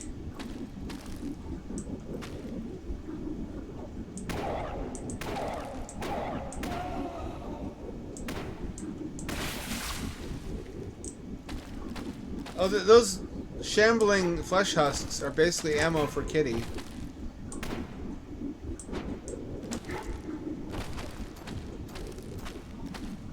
So it's a very spooky, anxiety-inducing good time with a twist at the end. I feel like that's a good formula. I wouldn't say it's scary. I mean, there are some scary moments where I raise the stakes and have the lights go out, so she has to escape NPs a couple times. For the most part, it's more anxious. It's anxiety inducing rather than boogity boo scares. The whole time your stomach should be gurgling and you should feel off kilter. Because you never feel safe.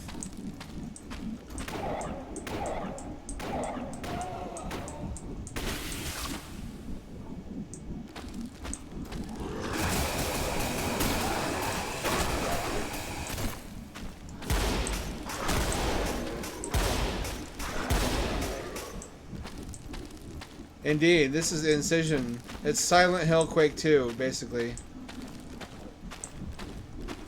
Normally, I joke about having a drinking game for wall meat and floor meat and ceiling meat, but in this game, that would kill you. You'd become an alcoholic.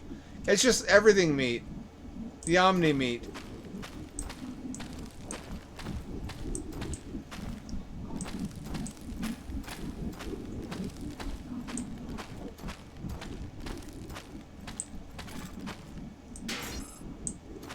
The Omni meat.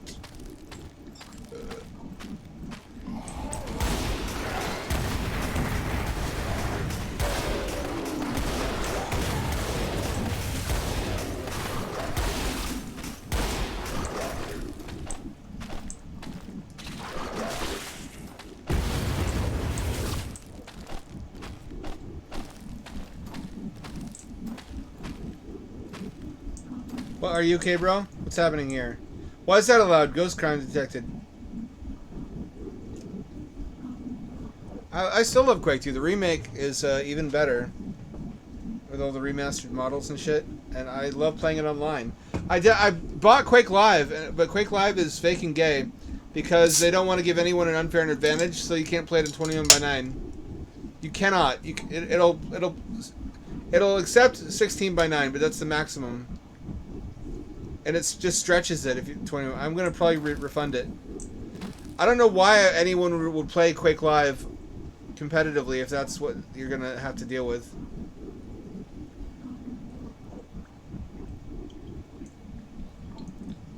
It pains me to say that. I love Quake 3, but because that's the competitive Quake.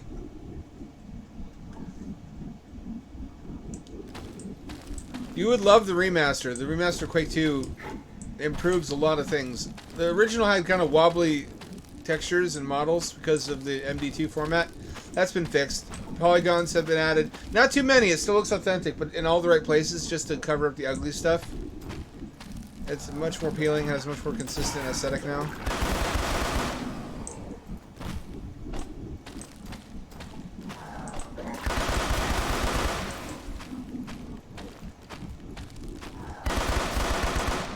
I'm liking this so far. It's nothing special as the shooter goes, but the atmosphere goes a long way. It's a little basic. It has one interesting mechanic so far. They could have done more with it, but I love the theme, the sound design, and the level design and the aesthetics so much that it counts for a lot.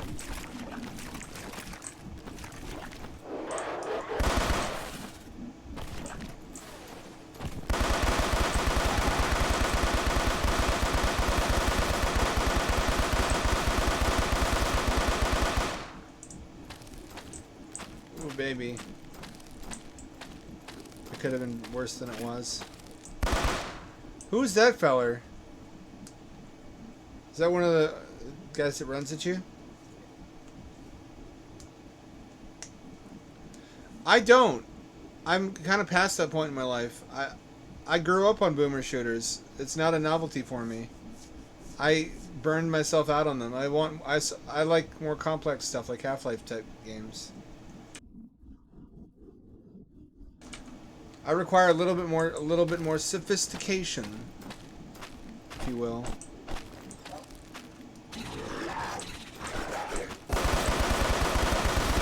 It wouldn't take a lot. Like one or two more mechanics than what we have so far in this game would please me. And more of a story progression and development throughout the campaign. That would put it over the top for me.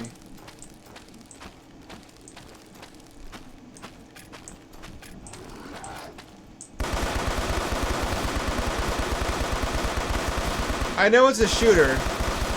You should expect to shoot in a shooter. I want to do other stuff in shooters. I find that a novelty.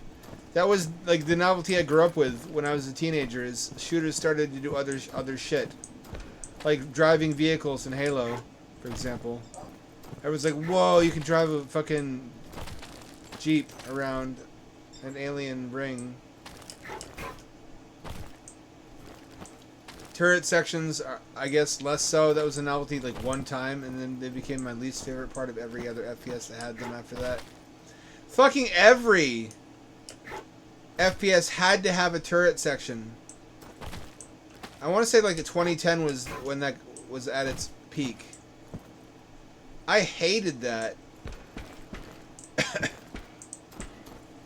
That was the worst. It's the most it just takes the... It's more shooting gameplay, but now you can't, like, dodge. It's a step down. It's not a step up. The only upside is you get a bigger weapon.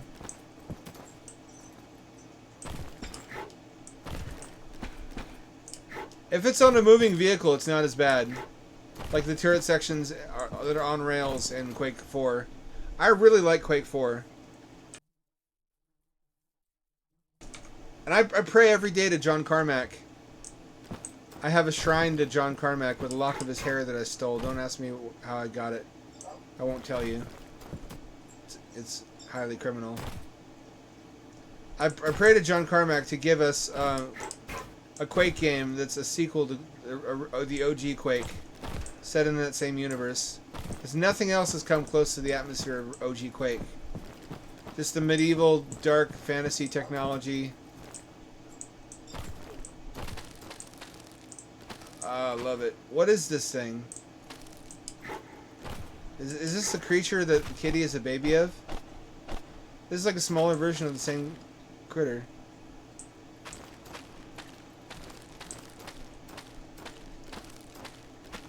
I want to say the dark ages of shooters were Brown and Bloom between like 2008 and 2013. Everything had to be gritty. Everything had a piss filter.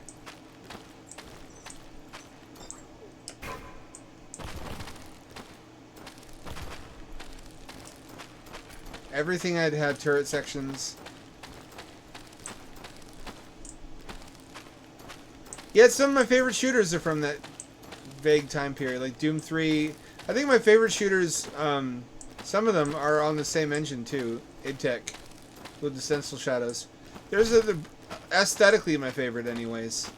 There's a brief period during which that was the hottest technology, because it was about the best looking anything could be on GeForce 3. It really pushed the limits of that GPU. Prey had that aesthetic to it. Quake 4, Doom 3, Fear, Chronicles of Riddick had that aesthetic to it. Butcher Bay and Escape from Dark Athena. That's what the inside of my brain looks like. Is that type of 3D engine. I just love the stark lighting. That's exactly the type of engine I want for a Terminal Sunset video game because of the lighting mechanics, where the bad guys can only get you if you are in darkness and there are moving light sources that you have to stay within.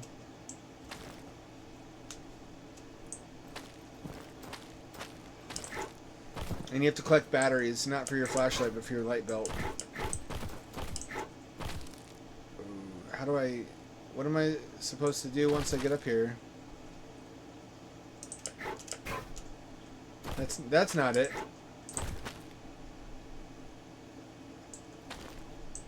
Did I fall down here? This looks like the place I haven't been yet.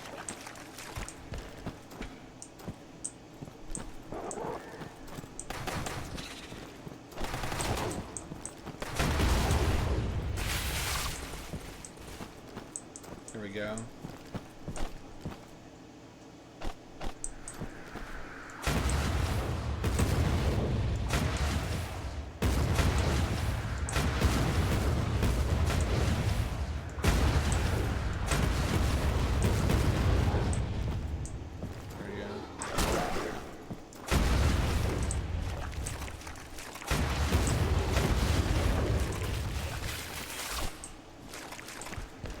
That was not smart of me. I'm gonna need that for bosses, aren't I?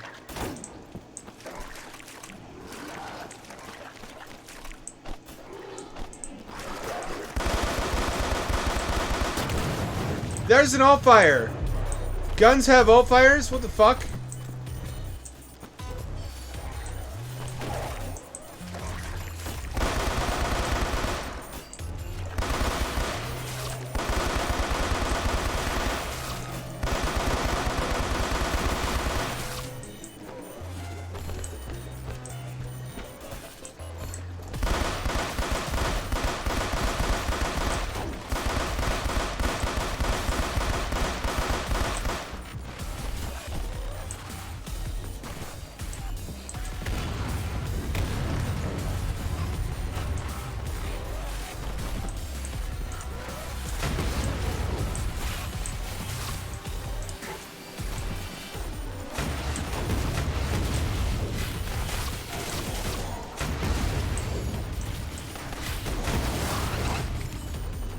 I shouldn't have done that.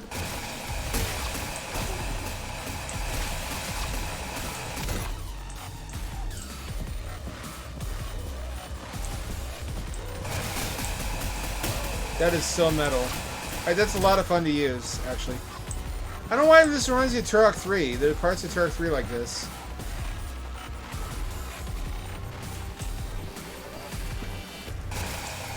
How do you like it?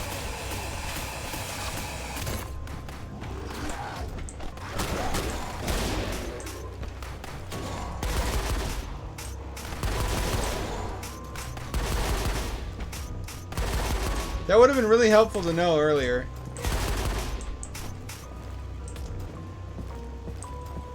That I had alt fire all this time.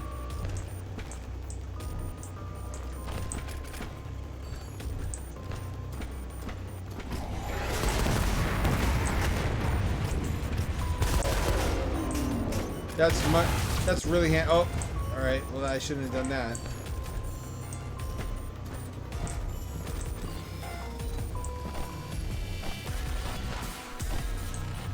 Two new guns, can't really ask for more. They're spoiling you now. This is the texture, the shiny texture that was on the rocks down there. It shouldn't have been. I wonder if you should email him about it.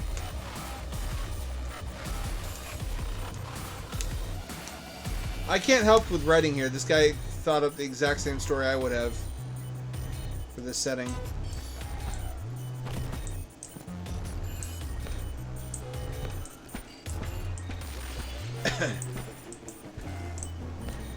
No? Not down there, apparently.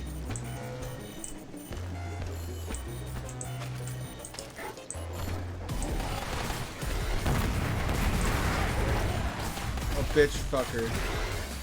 Not in a good way either.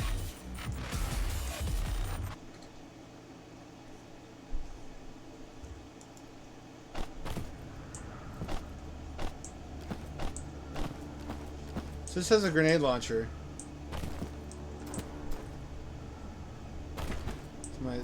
Quite to my surprise. Let's get Kitty again.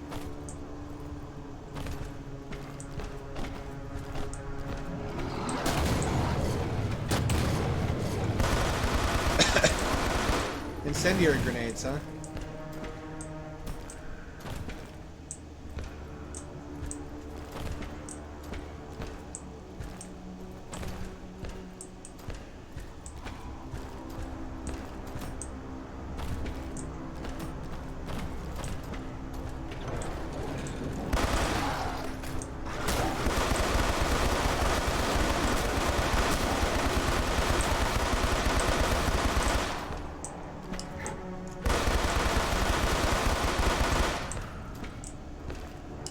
That could have gone better.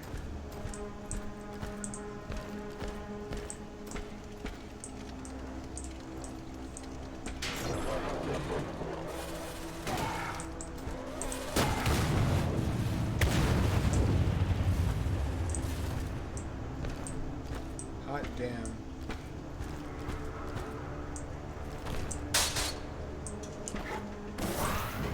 This is a one up per level.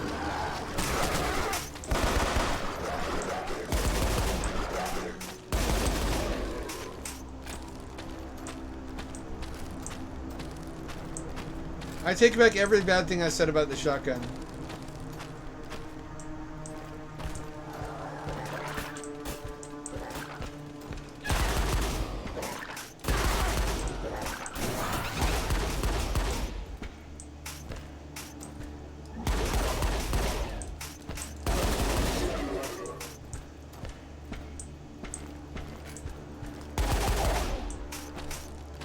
I don't mean to hurt you. You're victims of the system, same as me. Imagine what the subjective experience of this world is for one of these guys. In constant pain, decreased mobility, unable to really do much of anything. What did he get for his trouble? He got a cyber arm and a cyber face and a cyber leg. The other one's totally mangled. And he doesn't have the mobility or weapons I do. He can't really do anything about his lot in life.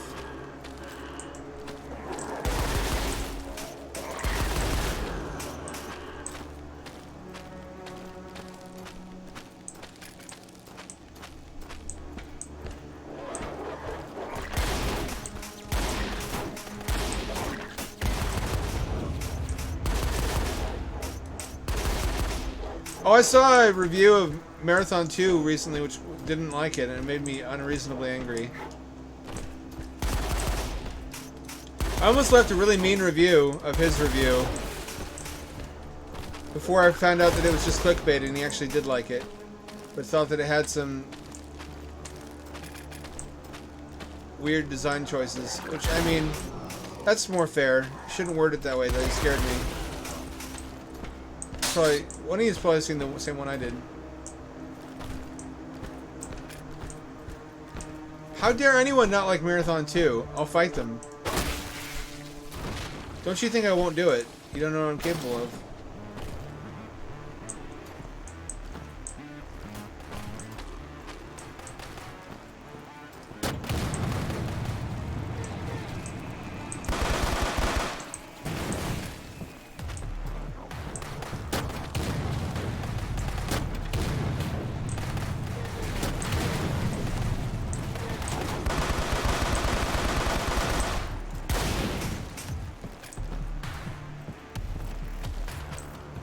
Gotta get that weapon again. I guess that's the BFG of this game, but it's not as powerful. I mean, I guess it against individual enemies, sure. What I really need is crowd control.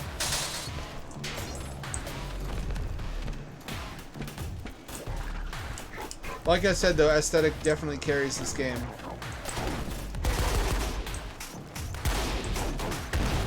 I'm just so in love with how I guess it's superficial, but I'm so in love with how this game looks and sounds. I can't see any of its flaws.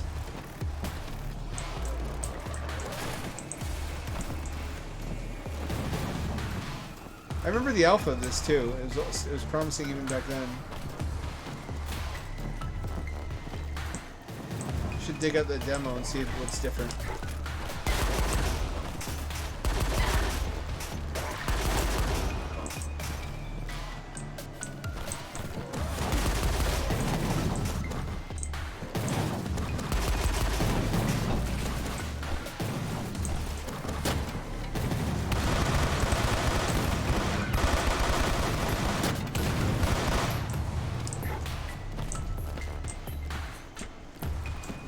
Baby.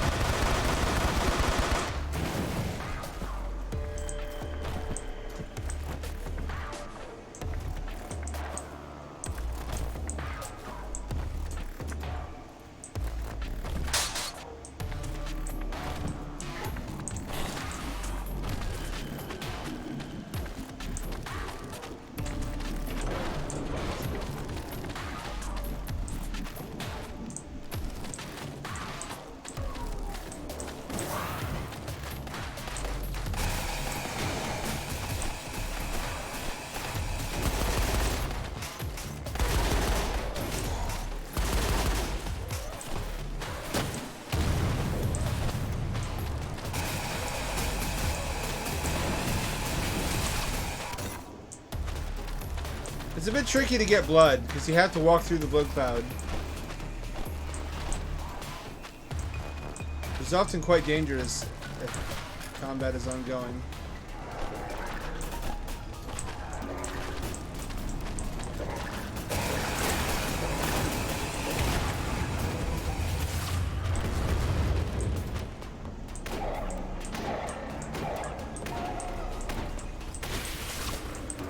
Hey guys. This game makes you complicit in the cruelty of the world. Fuck.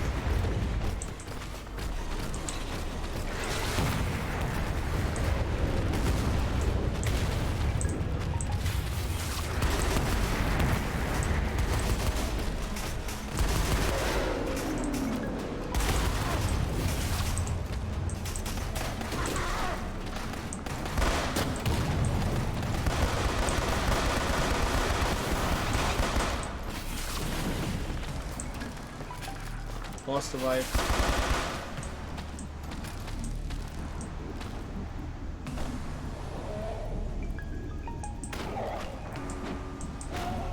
You don't get more blood from this than you use either.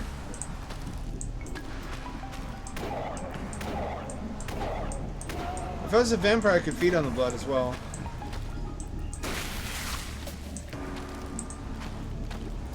So that would just be Doom 2016.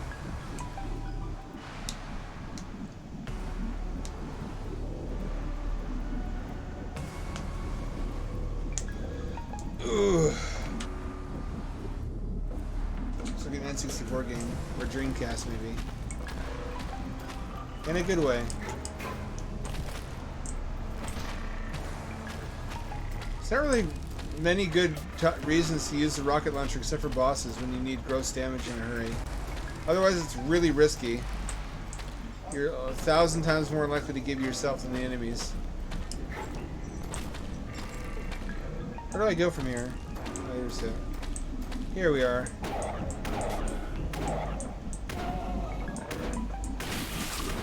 What is its commentary? The forced complicity in the world's cruelty. In fighting monsters, you should take care not to become one yourself.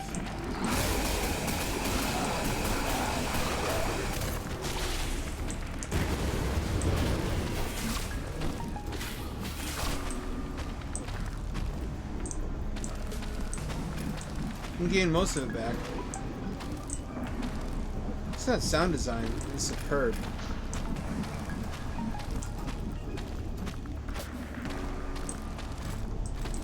Is this a boss? This feels like a boss. Feels like a boss flag. A lot.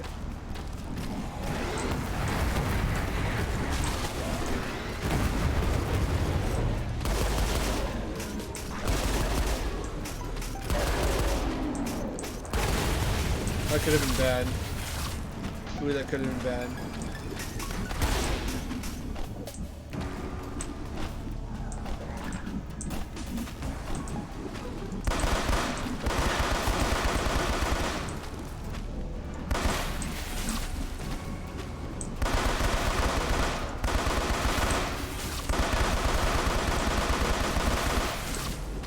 You just have to get... I guess it turns giving into a gameplay mechanic. That is pretty clever.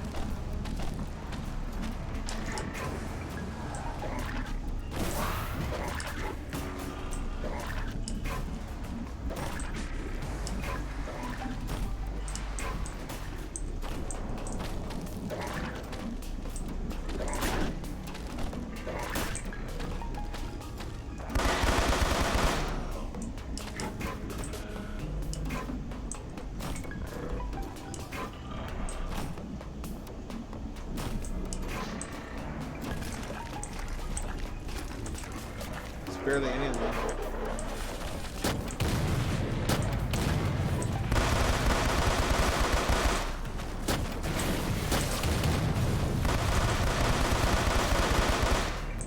Fire doesn't do shit.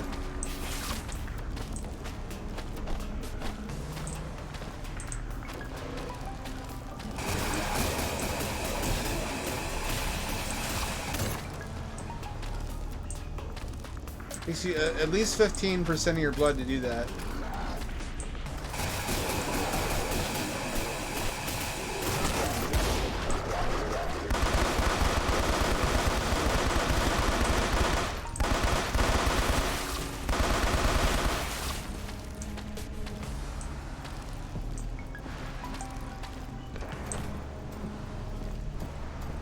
glad we're also off of HR Giger. Everything was Giger for a while.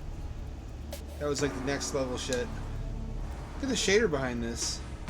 It's a moving texture. So subtle. Then Scorn brought Zdislav Beksinski to the forefront. There's Beksinski and Guy. I need to replay Scorn at some point. I never beat that. I remember hearing it as a really depressing, disappointing ending.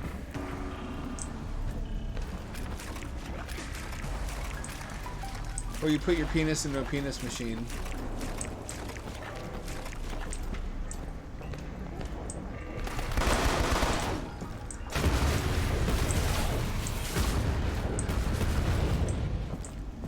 The fuck hit me?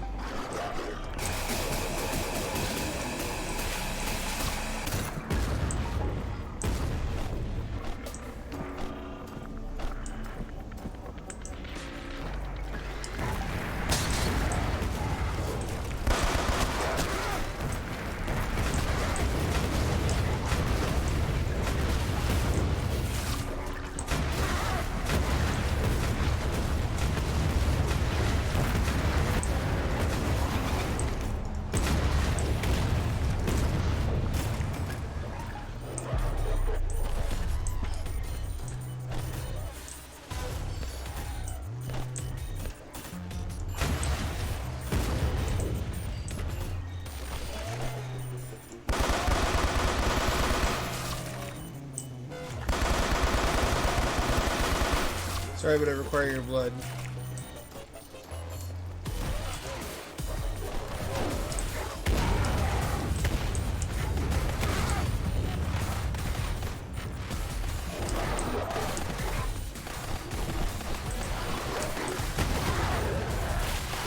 Bitch. Fucking shit. Oh, this is on easy too. Can you believe this is on easy mode? It might be skill locked here. I don't want to do this level over and over tonight. I didn't download anything on itch.io.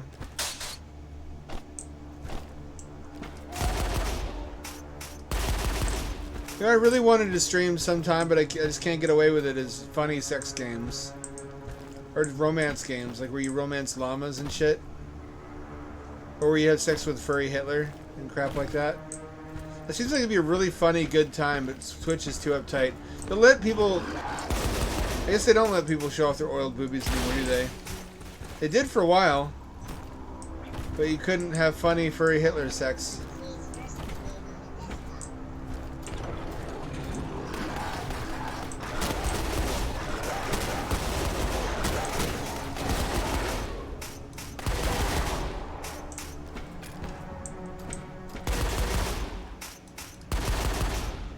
Insane Depravity is usually pretty entertaining.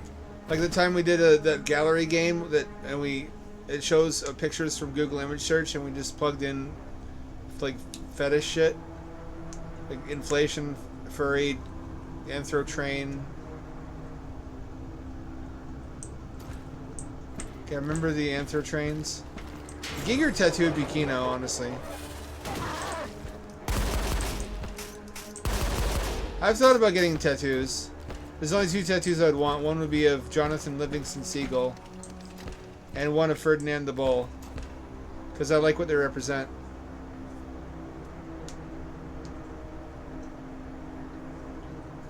Ferdinand the Bull is a symbol of non-aggression and of pacifism, and Jonathan Livingston Seagull is a symbol of the spirit of transcendence, of not being content to live as what you are and trying to go further beyond and do more. Which I'm on board with. I like Jonathan Livingston Seagull. Have you ever read that story? It's a really inspirational story about a seagull who's not happy being a seagull because he thinks seagull life is unfulfilling and crude and brutal and mundane. So instead he dedicates himself to a single pursuit, which is perfecting flying. It's something all seagulls can do, but they don't make full use of it. So he develops like flying techniques.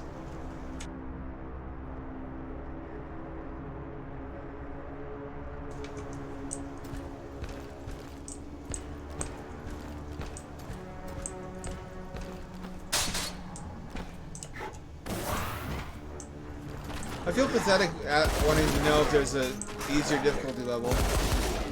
An easy. Because honestly, this is still too hard for me. I'm out of practice.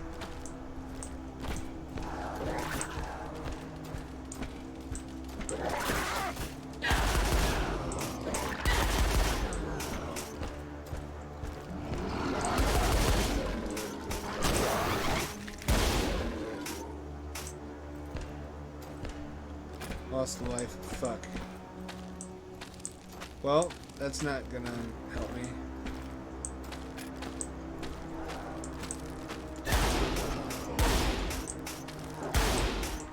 I remember that this being brutally difficult during the alpha as well. Not liking it because it was so hard.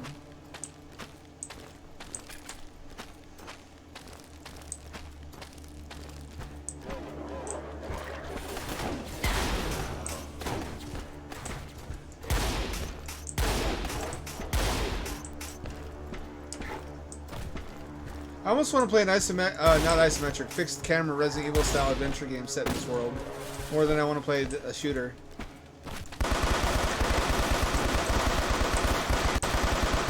Solving puzzles and learning lore might be more rewarding.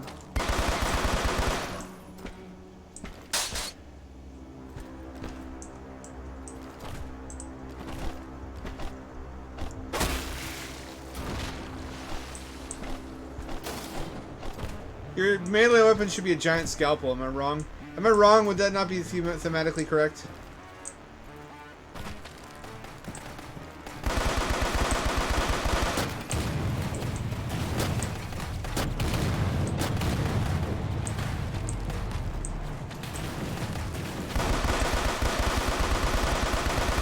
Or a Reaper thing. Scythe.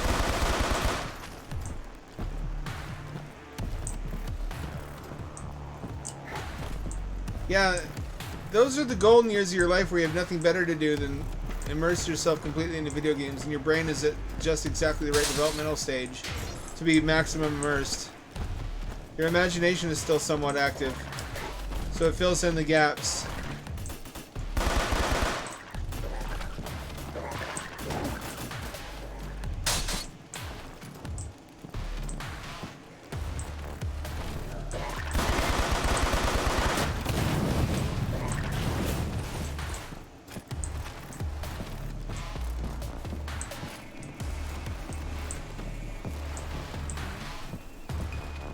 I can see myself playing this multiplayer though.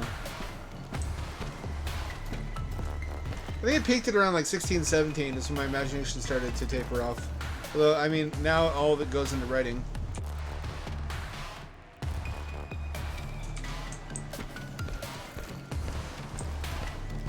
Hang on.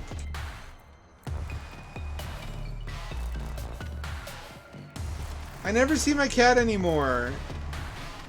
She doesn't hang out on my lap like she used to. I made her a little fortress inside of the shelving unit, and she just lives there now. It's really cute that she loves her shelving unit fortress so much. But I miss her cuddling in my lap. Then again, I guess it's better this way, now that I know she only cuddles when she wants to. Rather than just because it's cold. She's really cute in her little fortress. She peers out, like, suspiciously. And warily. She's a proud homeowner now.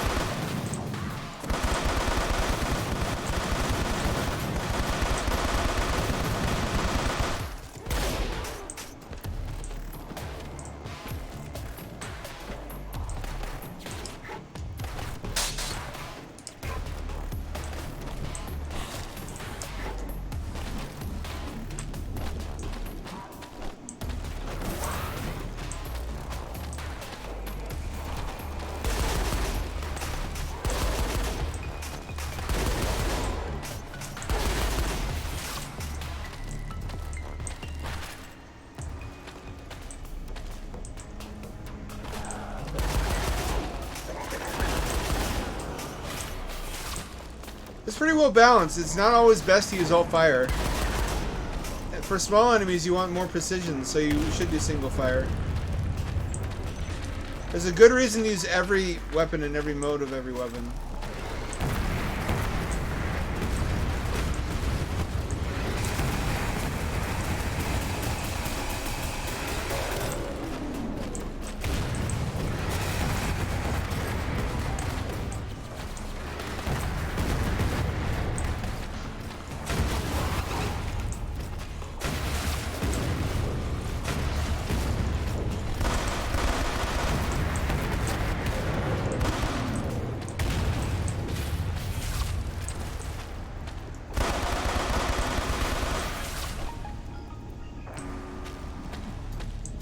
Lost an extra life. I'm pretty close to death now. If I die one more time, that's probably it.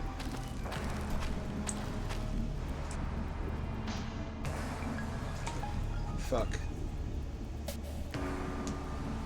There's some kind of special sauce about being about a child brain, though. Fuzzy logic, I think. Dream logic. Where when you're a child, nighttime is mystical. Now you're like, oh, it's night. When you're a child, being in the deep woods, there's like elves and fairies and ghosts around every tree, and now you're like, oh, there's trees. You know what I mean? Everything becomes mundane. Whereas everything is magic when you're a kid.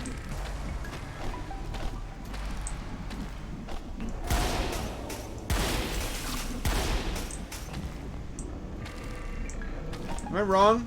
Is it just me? I don't believe that's just me.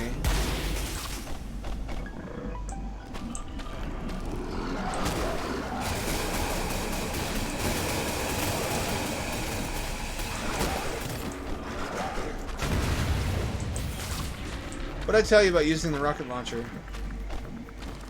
It's as much a danger to me as it is the enemy.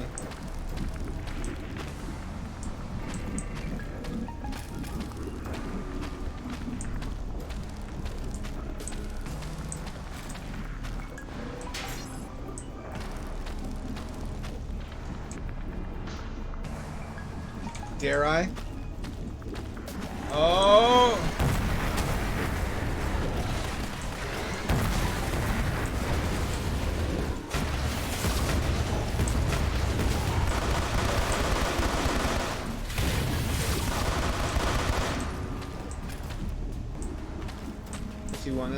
It's not too bad. Could have turned out worse than it did.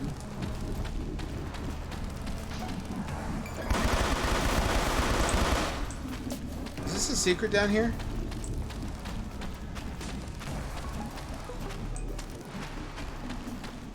No, this is back where I came from.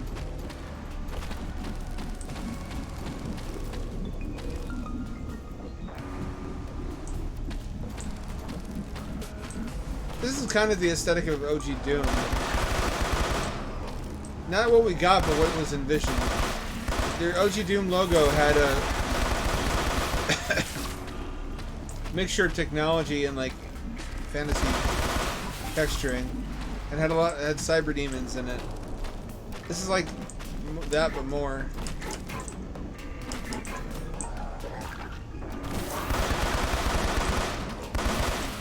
More fully realized, fleshed out, if you will. Permit the pun. Fucking dick sauce.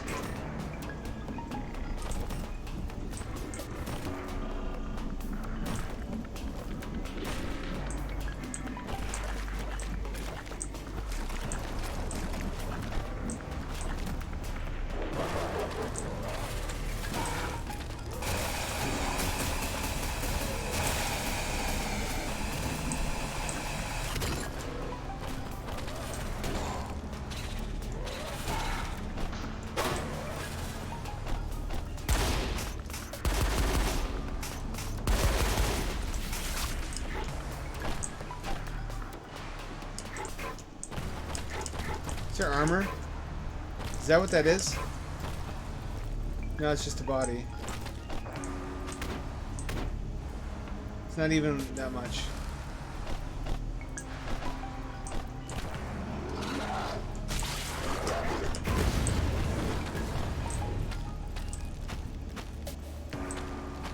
Missed the blood opportunity. game makes me talk like a psychopath.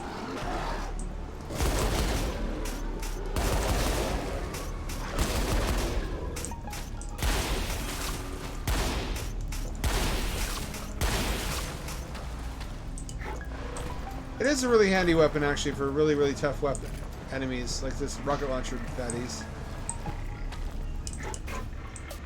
I don't know how I take them on without this thing. How did I do it before?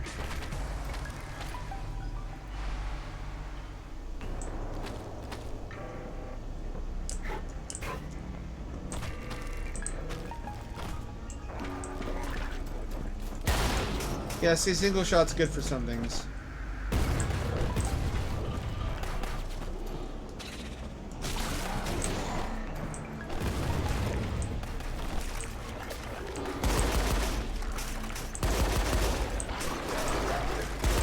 I'm also getting Cronenberg vibes.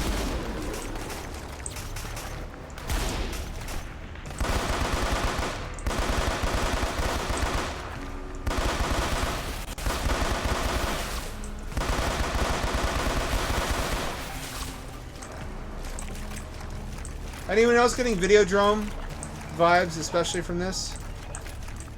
I love Cronenberg. I wish I'd gotten into his filmography sooner.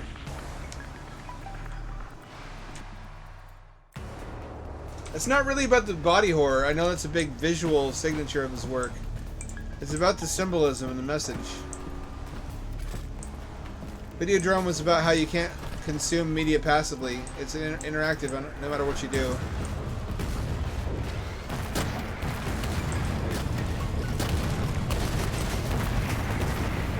It transforms you even as you consume it.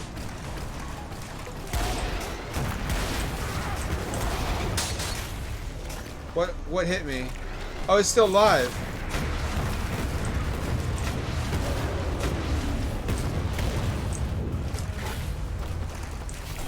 Fuck. I do not like that.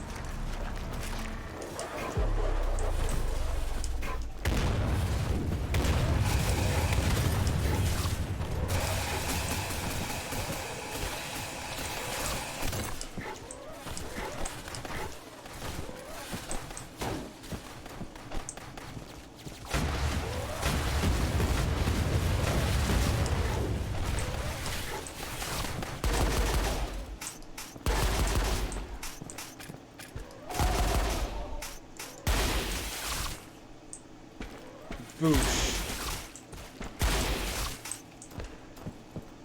Oh, there's still one left.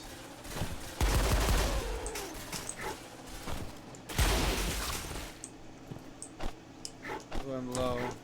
No, I'm not. It costs 15 ammo just to do the spinny thing, which is the only good thing that it does. The other thing is way too dangerous.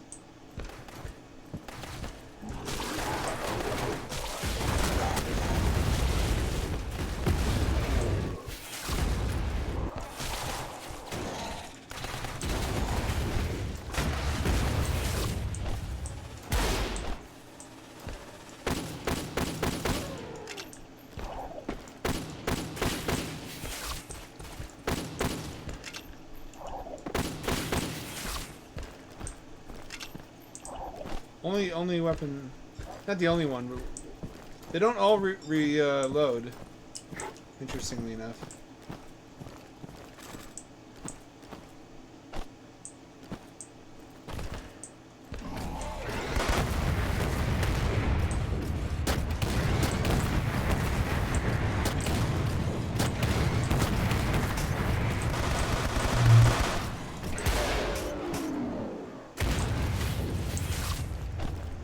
I hate those guys with a passion. They're like the Fat Commanders in Duke Nukem. They should never have rocket launchers, standard enemies. It's like a boss weapon. Oh, there's a new robot coming out, which I'm not going to buy because I can't justify keep buying robots when I'm broke as fuck. But it's so cute! It's so cute! It's like, Emma Pet or something? It clips onto your pocket. It's like a pocket hamster, but it actually stays in your pocket. He rides around, he looks at the world. He can recognize objects and faces. And he answers questions. He has ChatGPT access. So you just talk to him. He's a little ride-along buddy. It's also $250 fucking dollars, and it doesn't hardly do anything. So I can't justify it. Your phone can do the same thing.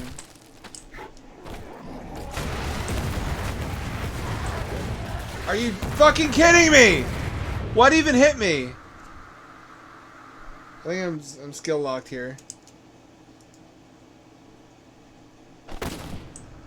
I think we'll quit for tonight.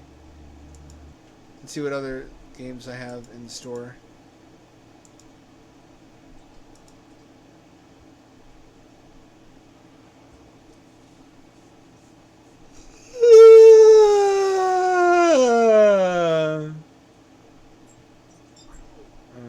Spirit of the North, we never finished that one.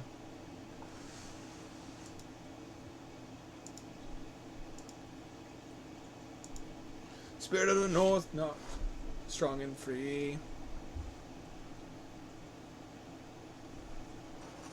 Oh, what was there? I heard about the lawyer who unwittingly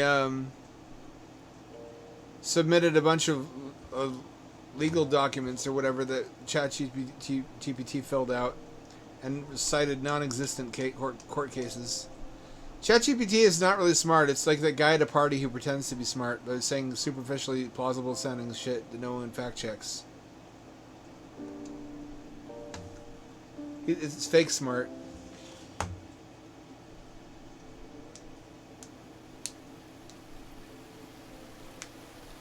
Trust but verify, always. Can I really not do 21 by 9? I'm starting to get upset. It says 21 by 9. It just doesn't display properly. I forgot about that. That was Incision, folks, for tonight. Anyways, I'm going to beat that level off stream so that we're not progress locked. Because watching me get my shit pushed in... Surely you're not so sadistic that watching me fail over and over is entertaining for you. Why doesn't this work? Do I not have all the MacGuffins yet?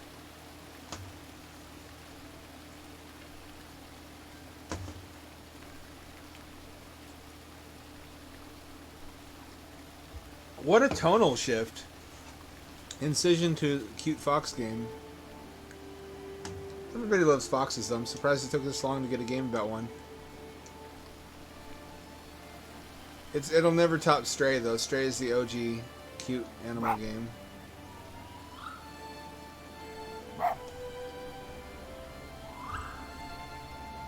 Oh, it gives me spiritual power. I see. Spiritual fox energy. I have to bring the fox energy to the thing.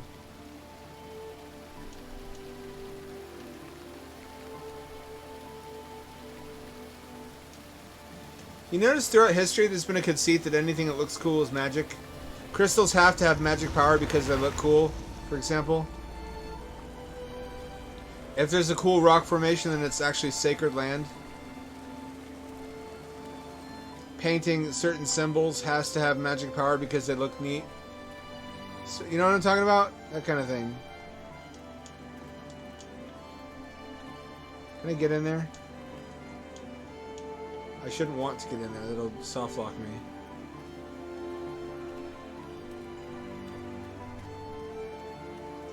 The whole racial conceit that having blonde hair and blue eyes would make somehow increase your combat effectiveness, which it turned out it was not true. It's like a 5-year-old's idea of what makes a soldier effective, is just being cool looking.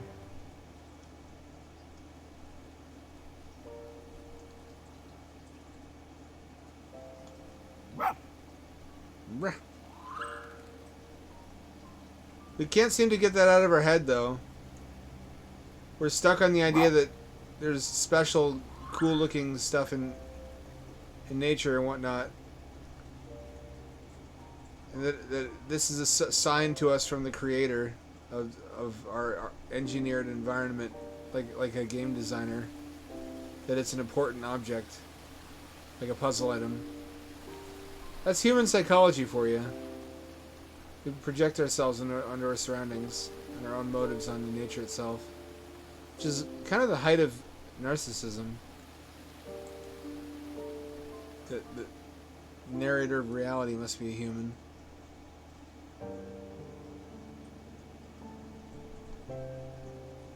Well, it sounds like it's been helpful for you overall. Start a GIF.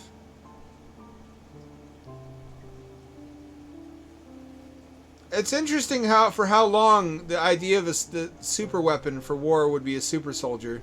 How many different kinds of super soldier programs there were. And then the atom bomb got invented. And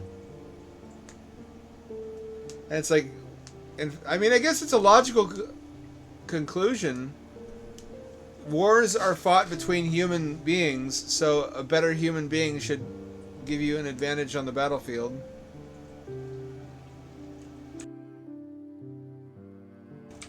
I always thought the way what you'd want to do is put a brain implant in soldiers that would link sadism and pleasure, and also diminish their fear and emotional distress responses.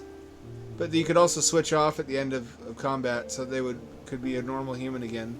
And also when they're not in combat, that you probably don't want it on all the time.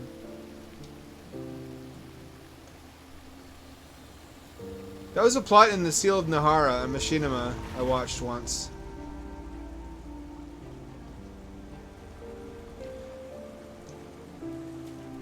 Why did it take us so long to get away from that idea? I guess because wars used to be fought with muscle power, with like swords and hammers and axes. So you would want a big muscular guy. But ever since the advent of projectile weaponry that's man-portable, it has been more about fitness, hasn't it? But aerobic fitness rather than anaerobic.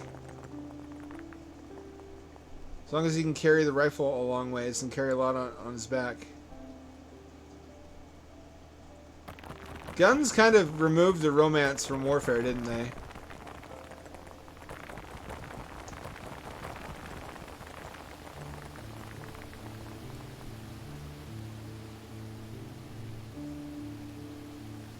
Then again, I guess it's kind of a Redditor response to think that life is less interesting and romantic now that we don't ride horses and use swords.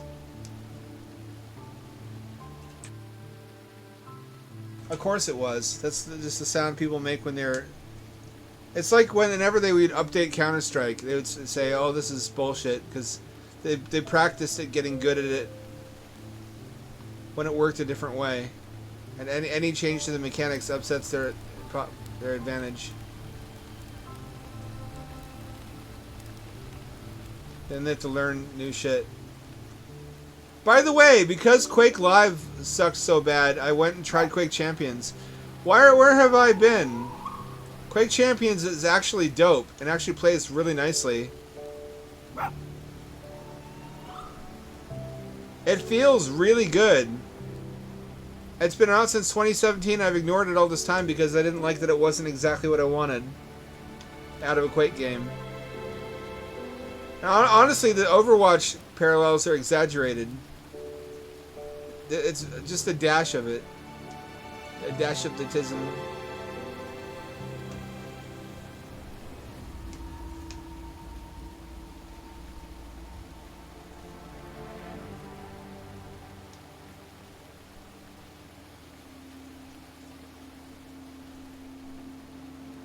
What did that change? That didn't change anything, did it? Did I open a passage?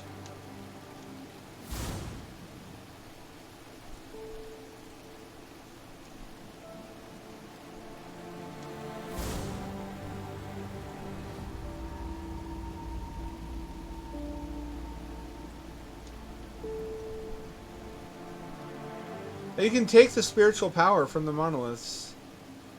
Interesting. But to what end? I can transport it like a battery. Oh, it goes under there. Alright.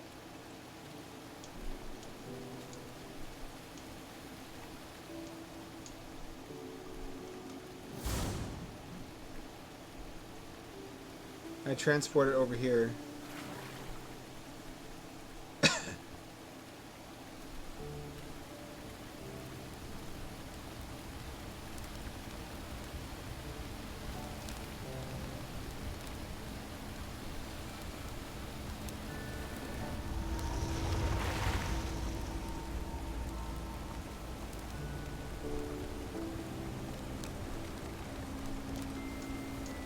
At least Skynet had an excuse for putting scary faces on everything, and that it spooks humans, and humans are not rational creatures. But also is not really how a machine would fight. It would just be lots of explosive drones, probably, because that's what is effective, or bioweapons even.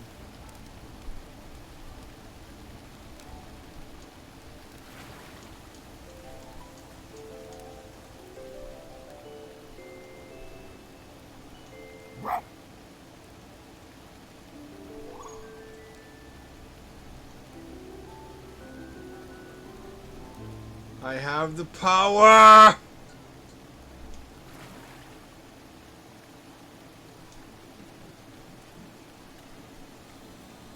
Oh, you have to use that way. Okay.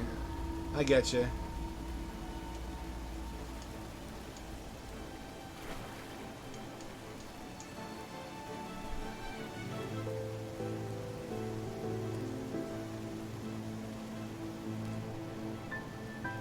I've illuminated all the monoliths now. I believe. Have I not stolen the power from these flowers? Power flowers? Woof!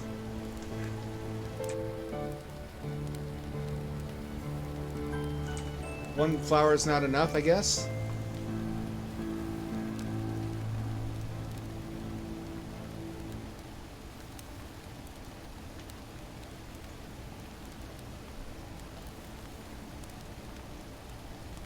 Put this down and come back.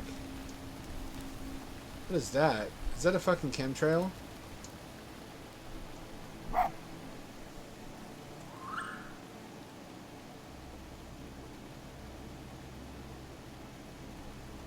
There we go. I could also use that flower. I see.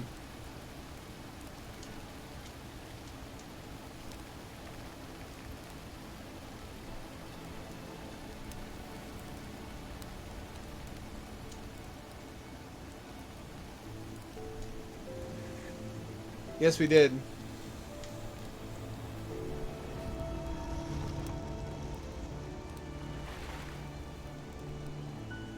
Quite a tonal shift, I agree. With good reason, though. Pretty music.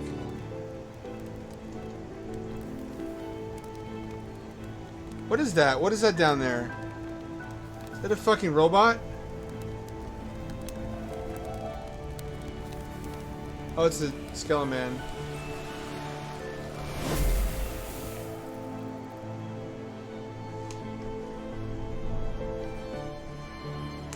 Reminds me of the Fire and Water Monks from that one Where's Waldo painting. Or page. Whatever. And you all remember that?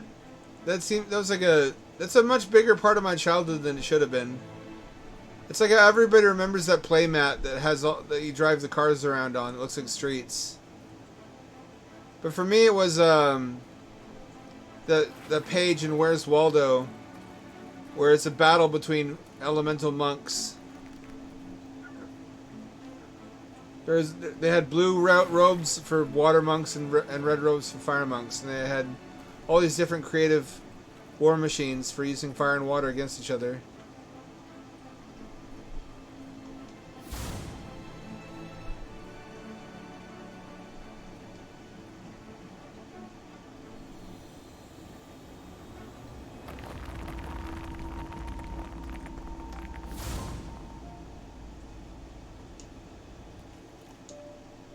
I can take it with me.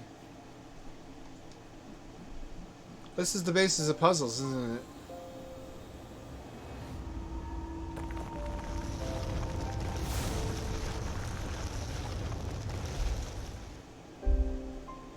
It's fucking epic.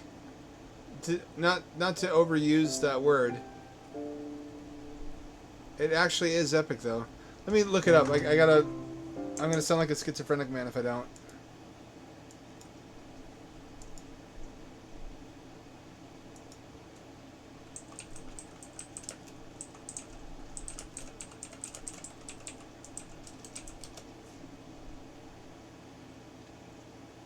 The Fantastic Journey. The Battling Monks. There's so fucking much going on in here.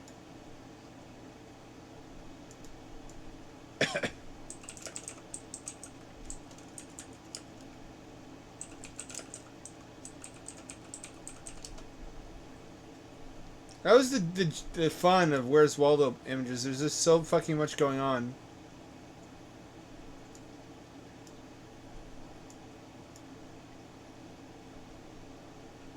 I can't find a high definition. I guess if you could find a high definition image, there would be no point in buying the book, would there?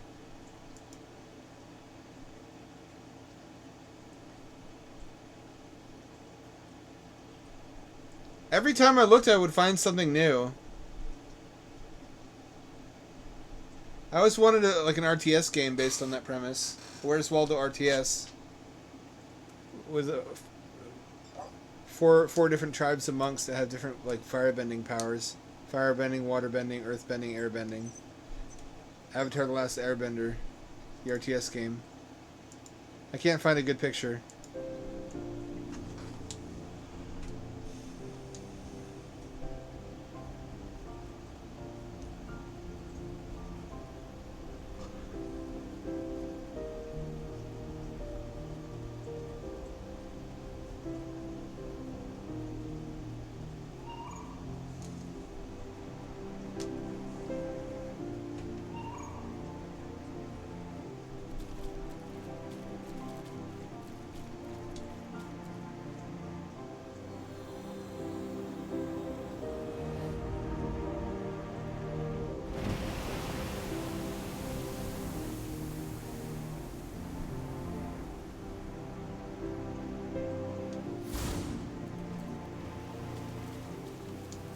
What was the point of that? Oh, it is reusable. Like the water monks had these big like fire engines, kind of barrels on wheels with bellows. So they would pump in order to pump water at the fire monks and put them out. The fire monks were literally made out of fire. They're just fire wearing robes, so if they're extinguished, they get killed. But the fire monks would use magma against the water monks. Which were humans for some reason instead of water in a robe.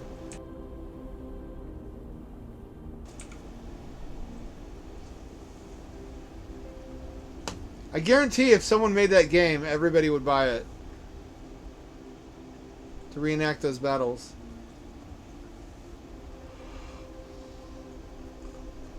This is beautiful. This is like some fucking Death Stranding shit.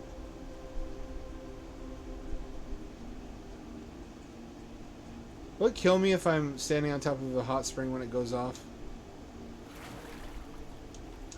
It probably should. Oh, this is to recharge my spiritual power.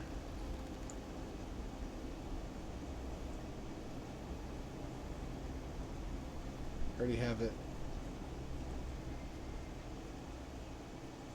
I'm already the world's most spiritual fox. I don't need any of your pity. I don't need your help.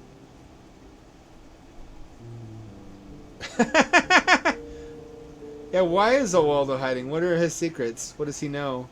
What has he done?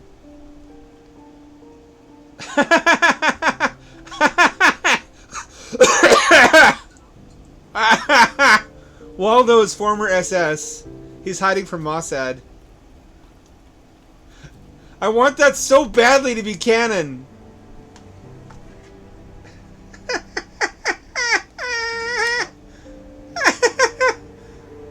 Can you imagine?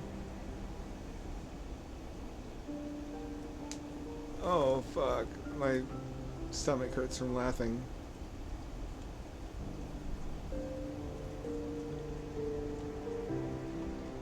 The Jews will not find me. I'm a sneaky lad.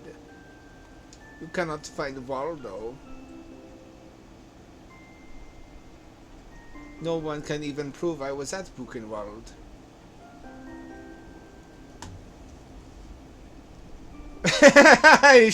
he shows photos of the concentration camp, but it's in a Where's Waldo style. So there's like all these prisoners in their stripy pajamas, and there's like guards and shit, but they're all tiny and it's super detailed, so you can't find him. It's like, prove I was there. You can't.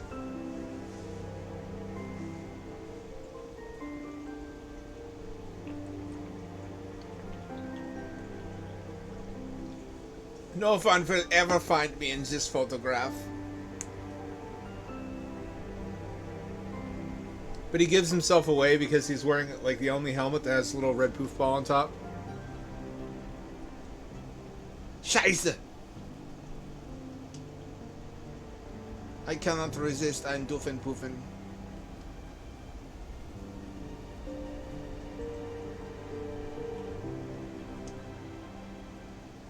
Yeah, the Monk War. Can you see it in your mind's eye? Is it as glorious for you as it is for me? Picturing it in motion as a video game, where it would need a fucking 4090 though to work, because you'd have to have water physics and fire physics for every character. You'd have to have like hundreds of people on screen at one time interacting.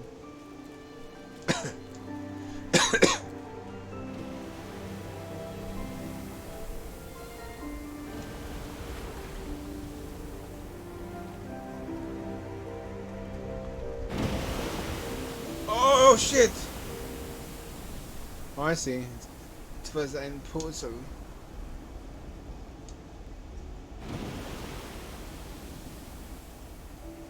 Wonder if AI could make it for me. I have a subscription to Runway now.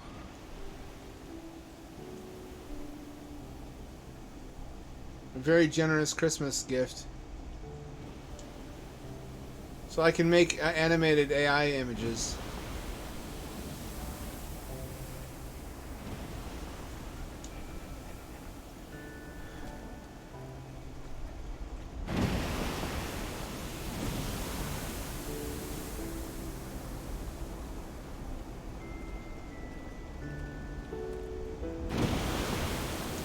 Bitch titties, come on. I will have fun with Skynet.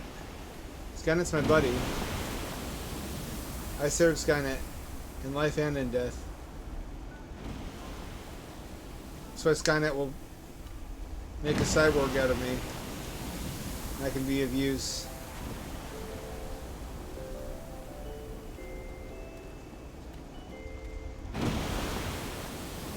How the fuck did I get up there last time?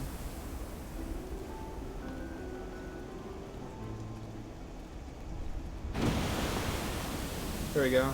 That's tough. That's a little tricky. It also should kill me. That should be really hot water.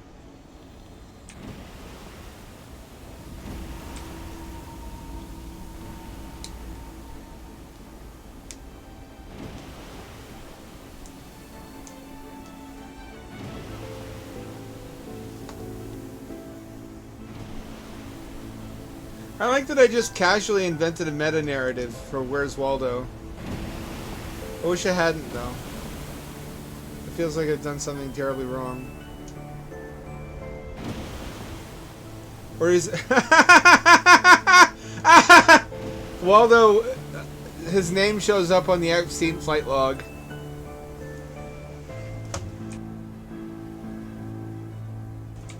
And he's like... proves that I was there. He's still German in this one, by the way.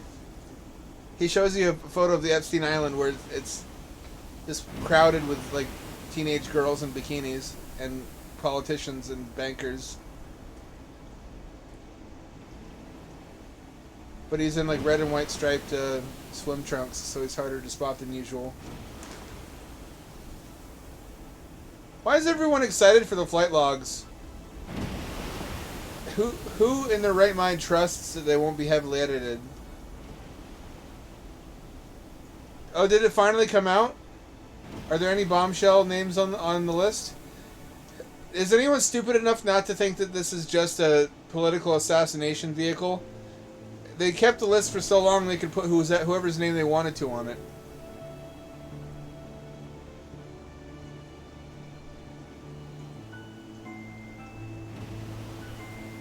If there was anyone who's a problem for the government, given that the list was in government custody all this time and we didn't get to see it until now, why should we trust that they didn't just put dissidents on the list to slander them?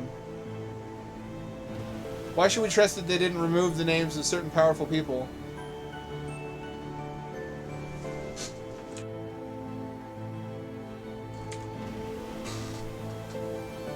Why does anyone trust it's not edited? We didn't, like the manifesto of Audrey Hale.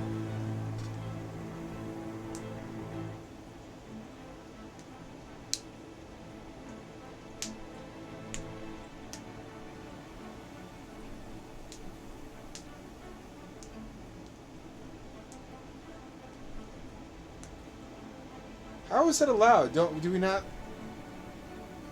live in a democracy? Can't we? Why do the people not have access to that information? I mean, at least to pretend one.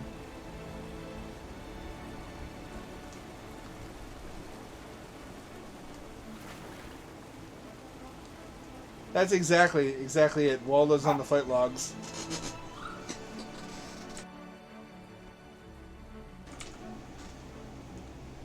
Hang on.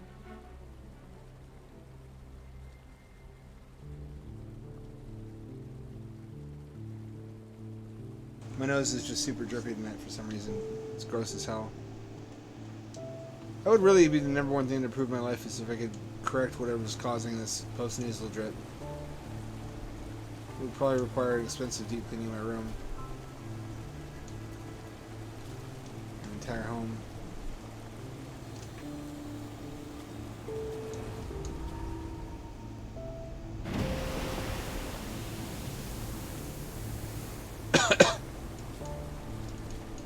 I'm stuck. No, I'm stuck!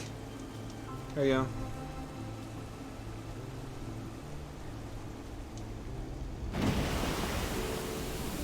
It's timed it perfectly.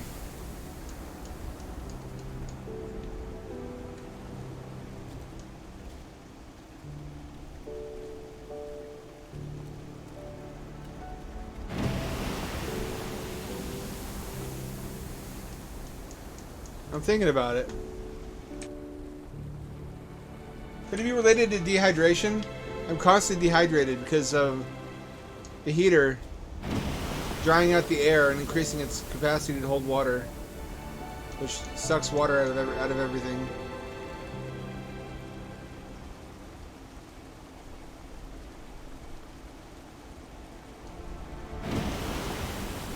I made it. Fuck you. Fuck everyone. I'm a fox. Fuck everybody who isn't a fox. Yes, you listening to this. Fuck all non-foxes.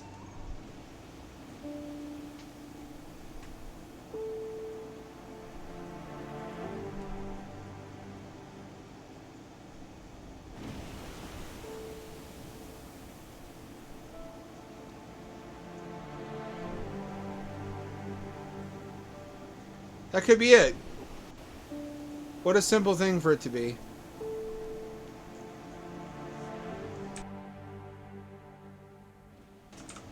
I'd hate to think that's it. Maybe really all I need is a humidifier. I have one, I just don't fill it because it constantly runs out of water. I can try that for a while as an experiment.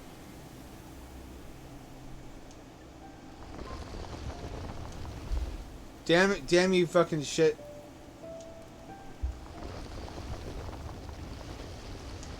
There we go. Feels like a Twilight Princess. Bitch titties.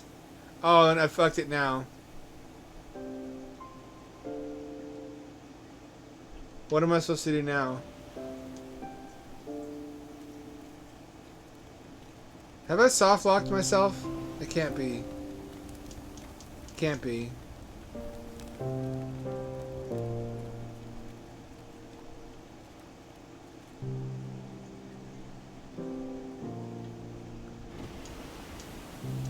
Surely it's not that easy to soft lock. Oh, no. It is. Looks like it.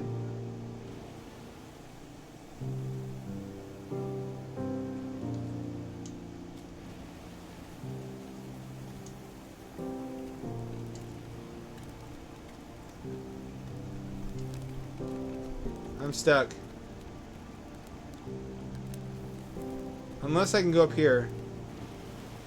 Aha, okay. We're not as fucked as I thought. I mean, we're pretty fucked.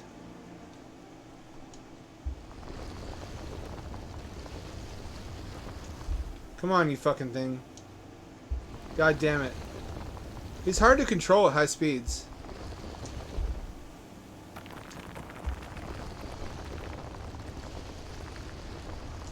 There we go.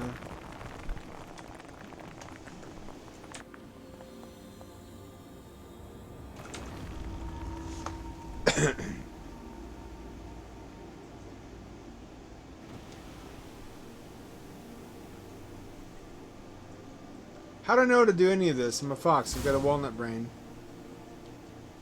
The wee little walnut brain.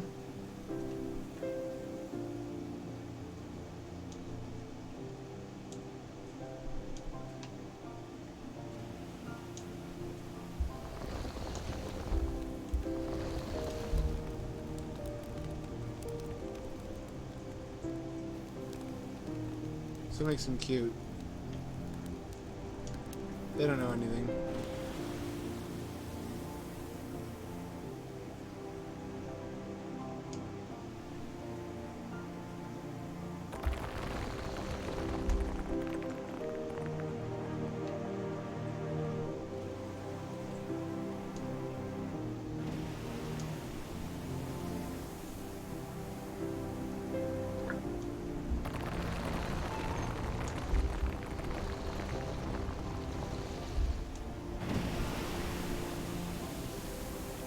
No, it's not what I wanted to do, you stupid fucking piece of shit fox, you stupid, dumb, stinky fox, you're stinky.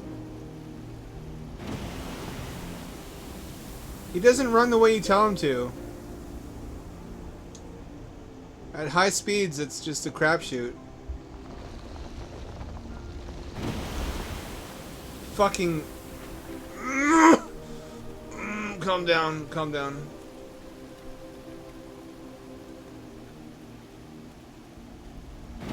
Are you sure that a 3D printed humidifier won't melt? Doesn't PLA melt at a low temperature? Don't humidifiers get pretty warm? It's like 79 degrees or something. They melt at.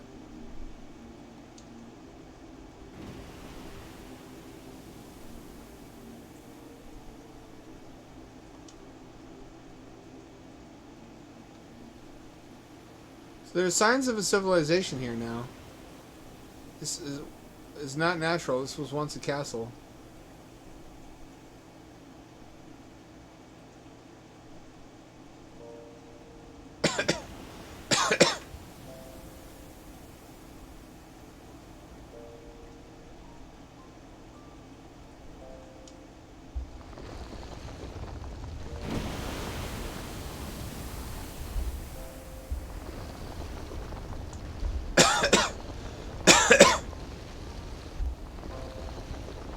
What's over here? Have I wasted my time so far?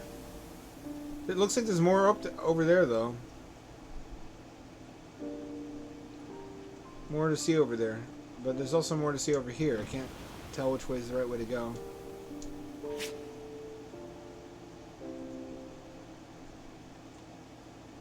Interesting. What's going on here?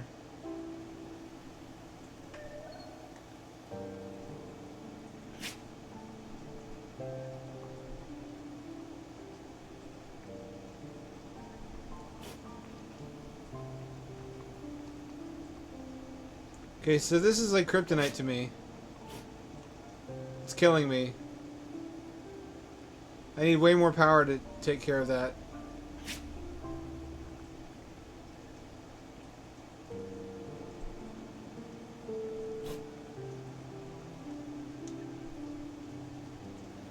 So there's something cursed about that.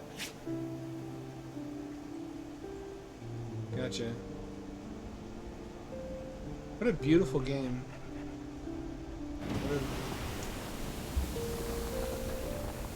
Why does my heart not seek after beauty? Why does it seek after putrescence and disease?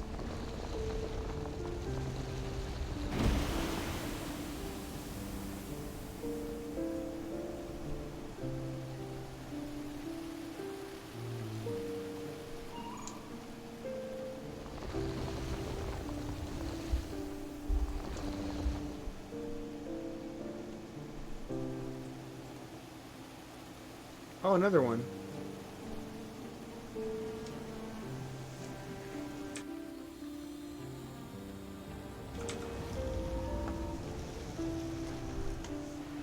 Ah, I see. No, I actually don't see.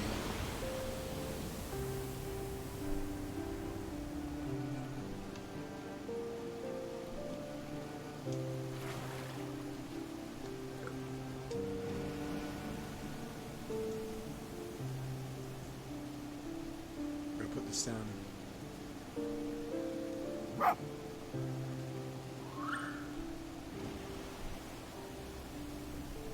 Am I powerful enough now? What do I need to do in order to defeat that red monolith? Who put that there? Why? Who has anything against foxes? I'm just a cute little lad.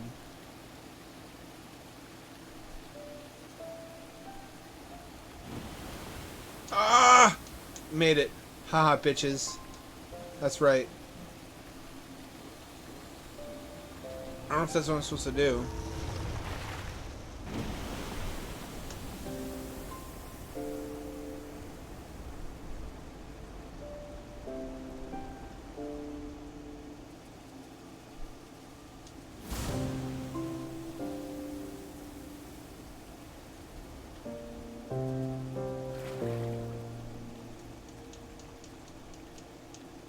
Well, I can't get up there that way. Not that way.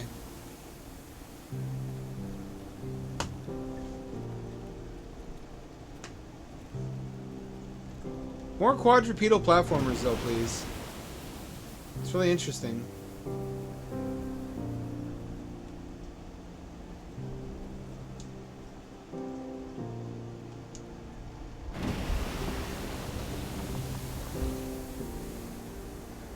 So, it happens to the best of us, but I responded to one flat earther post on Twitter, and the algorithm was like, "Oh, you like that stuff kind of thing, do you? That's what you like, right? I'm going to show you nothing but flat earther content from now on." And it just started inundating me with flat earther shit. So now that's like 90% of what I see. I had to manually tell it, no, stop doing this. I don't want to see this all the time. This makes me less happy. It used to be interesting. Before it was Nazi stuff. It's always Nazi stuff now. That's what conspiracy theories have turned into. They've been co-opted into a vehicle for National Socialism. If you ask why, who is the one behind the NASA fakery of space? It's always Jews. They always turn it back to Jews. And every, cause remember when conspiracy theories were innocent fun, like the X-Files? If the X-Files were made today and was realistic, Mulder would just be an internet Nazi, trying to turn everybody against Jewish people. It's just tiresome. And if I complain, they say that I'm a Jew. Really makes you wonder why we didn't just finish them off at the end of World War II, so as to spare the world having to constantly deal with their bullshit. I miss when it was aliens, when it was mostly about aliens and Bigfoot and shit like that.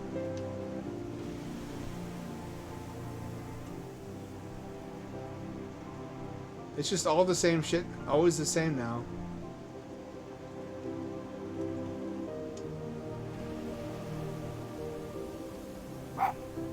Nazis and creationists and flat earthers, which there's a lot of overlap, are just the most determined group of malicious smooth brains. They're very highly motivated to lie to everybody and be believed about it. Because basically their motivation boils down to wanting to transform society. Being unhappy with the way civilization is right now and wanting to change enough people's beliefs that it will bring about social change and ethnic cleansing. And that's not cool. I don't like that.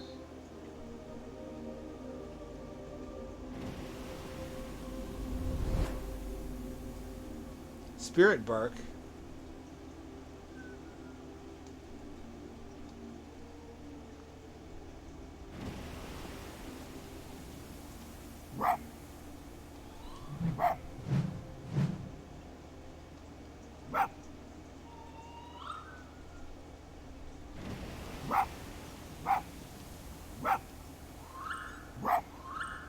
I bark, I bark, I bark. Woof, woof. Maybe if we didn't really do it, maybe if we just went most of the way there. Like, just have the government show up at their house and take their mother away in handcuffs and be like, hey, you think this is cool? You think this is based? When the government takes your family away and you don't see them again? Is that based Giga Chad energy? How come you don't like it? They're like, no, it wasn't supposed to happen to me. It's supposed to happen to other people. You're only supposed to do this to brown people. What are you doing? I'm white. Why would you take my family away? This doesn't make sense. Because I have never developed the capacity for empathy for anyone remotely different from myself. How could this happen to me? Why does everybody hate me when all I have done is adopt a zero-sum, ruthless worldview, which elevates me and everyone genetically similar to me into a privileged caste above everyone else that rules the world like royalty and kills however many of the people outside that caste as I deem necessary. Why would anyone have a problem with that? What are they, assholes? Are they just racist? They're racist against me is what the problem is, because they don't want me to kill them. They're the real racists. It's just insufferable. It's the most selfish and blinkered and smooth-brained and malicious and insufferable a person can possibly be. It is the worst of human nature.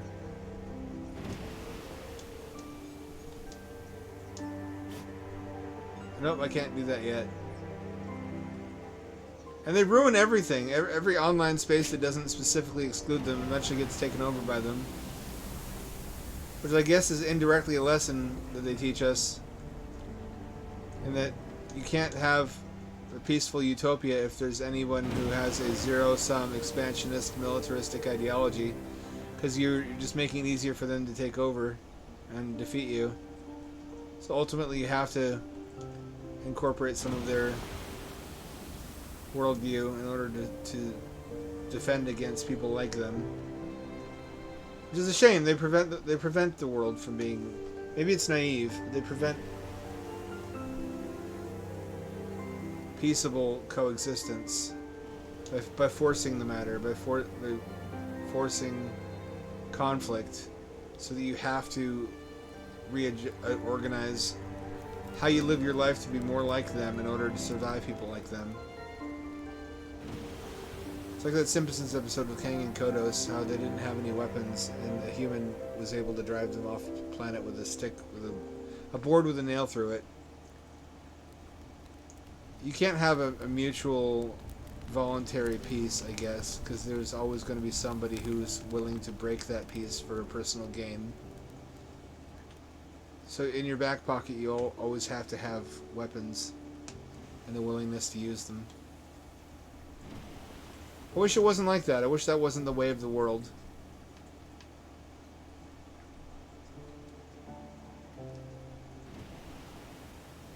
Having studied the history of fascism as an ideology, they consider that a feature, not a bug. That it is desirable to live your life in a state of conflict, and that conflict has a purifying attribute, and that it destroys whatever can't withstand it, and leaves behind only the strong and healthy. Which sounds great until you realize the world is not entirely fit young men in their 20s. It's also your elderly mother or your little sister, who are not terribly combat effective, nor should they have to be. That's the point of civilization, is that everybody doesn't have to be combat effective.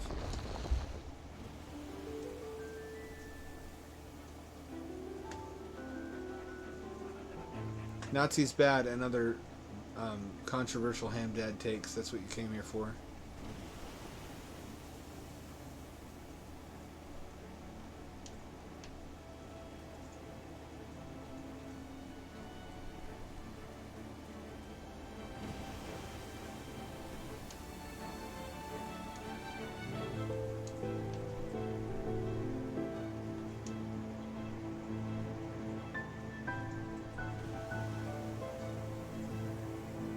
Did the church say that Hitler was the Antichrist during World War II? It feels like some of them must have.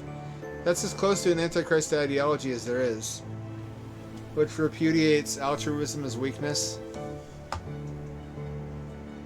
and glorifies selfish in-group protectionism at the expense of everyone around you. That is pretty close to the opposite of the Bible.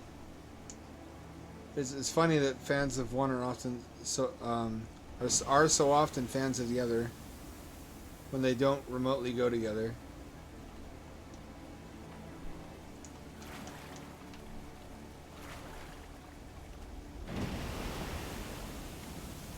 Oh, I see what I was supposed to do this entire time.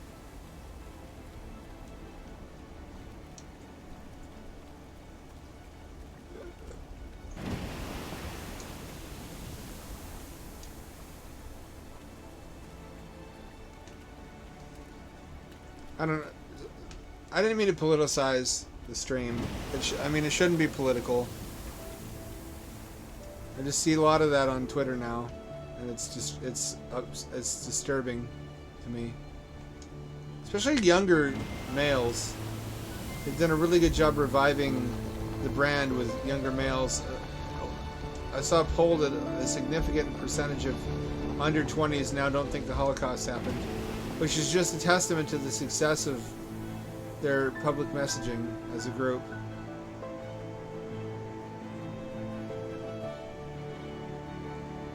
What can you do, though? I mean, that's pretty serious stuff. If you tell their parents and their parents are like, little Jimmy is right, the Holocaust didn't happen, then what? Do you throw the kid out of school and then have to have a lawsuit?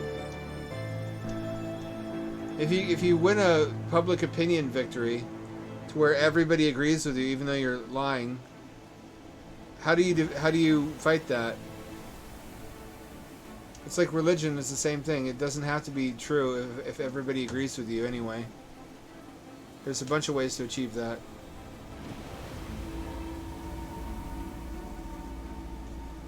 What the fuck does that accomplish? I put the blue thing in the blue hole.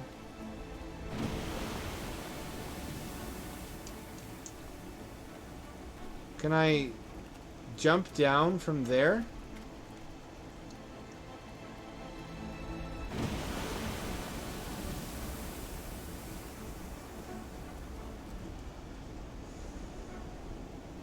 Just feeling apprehensive. There's a lot to be apprehensive about right now, especially World War III.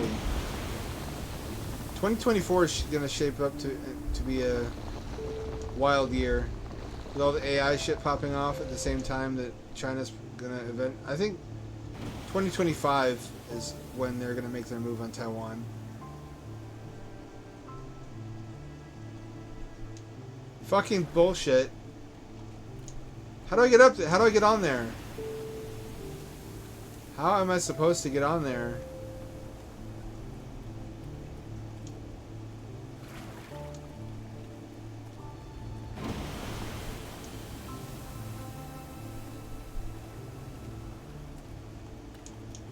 can't do it.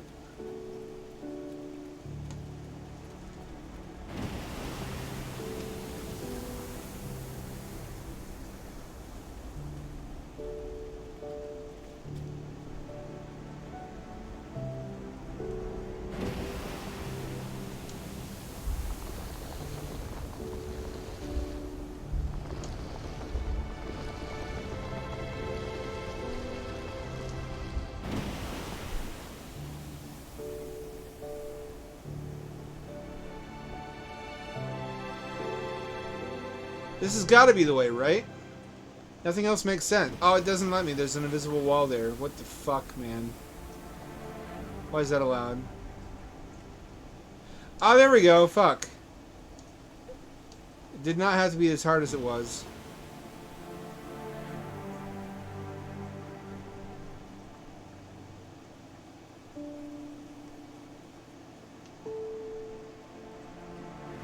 That just gets me back up here. To what end?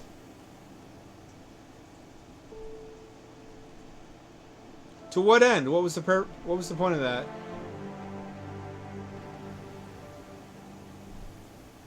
Why did I do any of that?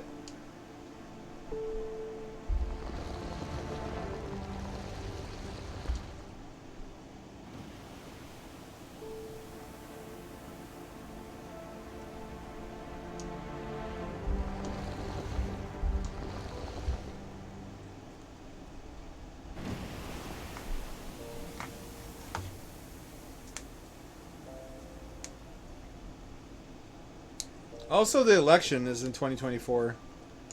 That's... A lot of different things are positioned in 2024 so they overlap. It's going to be a very eventful year. Election, Artemis 2, potential World War 3, first human-level neuromorphic AI switching on. It's pretty much guaranteed, statistically, some kind of fucked up shit's going to happen. How could it not?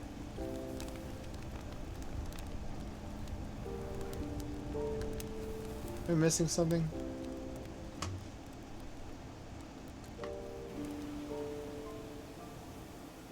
So, this should be relaxing, not frustrating.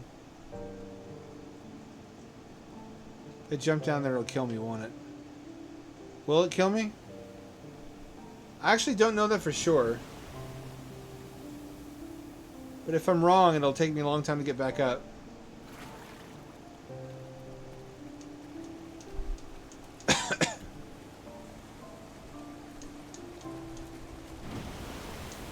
Oh, this is where it... Oh, fuck me. This was so hard to do the first time.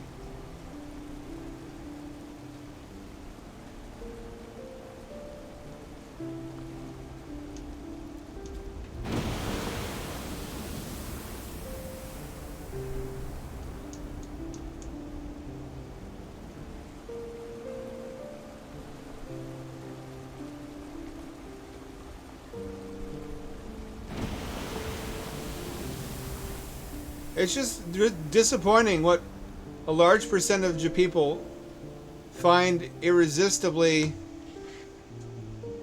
appealing. A worldview that is infinitely selfish and violent. Basically, the minute they find out there's such a thing as an ideology that says everything for me and nothing for anyone else, they immediately gravitate strongly towards it. Like, that sounds perfect. That's always what I wanted. And they're sneaky about it. They pretend, if it has consequences, if they're open about it, they're sneaky. They pretend that that's not what they're about, but only until they see a way forward to pursue that goal again. And it's disgusting. It's impossible not to be disgusted by that sort of thinking.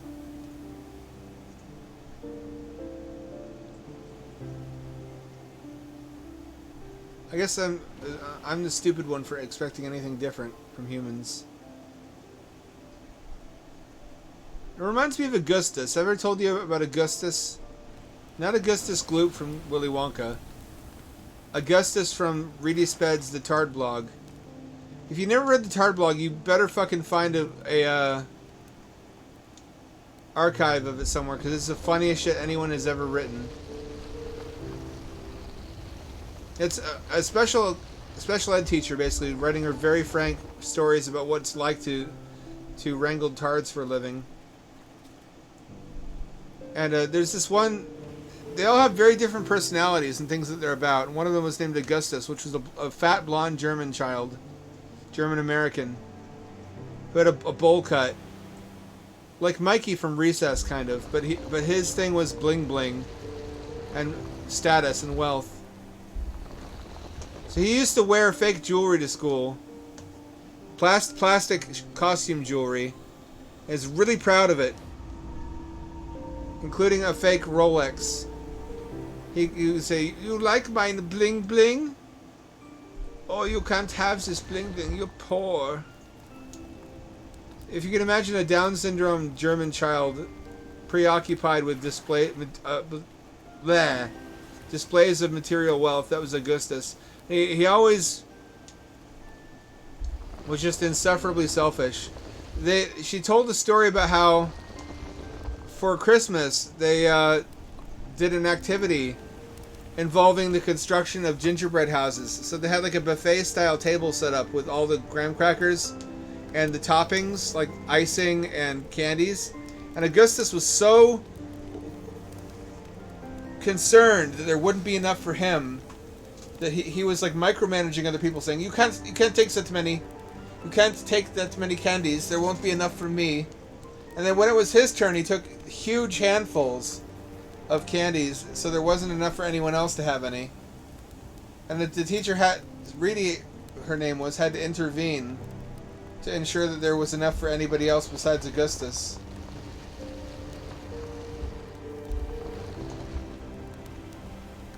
He had some funny moments. He wasn't all bad, but he was just a really good illustration. Would it be racist to say that's a German characteristic, though? Maybe it would be. There's a reason that they get caricaturized as pigs, though. At their worst. Not at their best. At their best, they're lovely people. But we've seen, the world has already seen their worst qualities.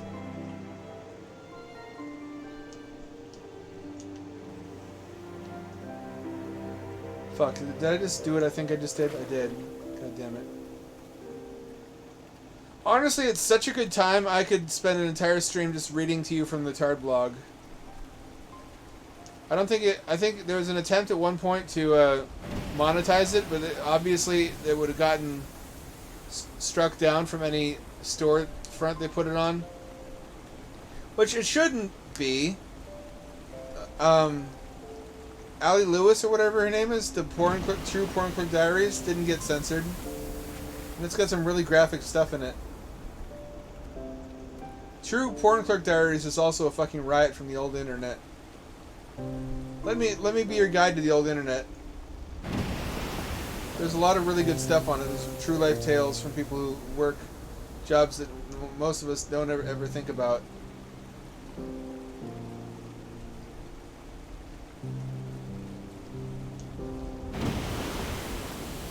Basically, imagine Uter from The Simpsons, but a dickhead.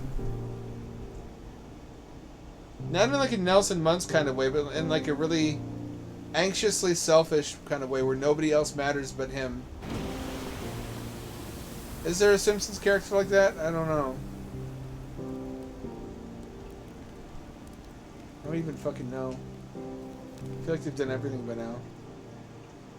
Just a really... a bean counter sociopath. I know it's mean to say this about a group of people who don't have the capacity to conceal attributes like that in the way that neurotypical people do. Because it's not like they're only there like that. Not remotely. It's just they're less able to hide it. I think in polite society people have those kinds of thoughts, but they know enough, they're socialized to conceal them.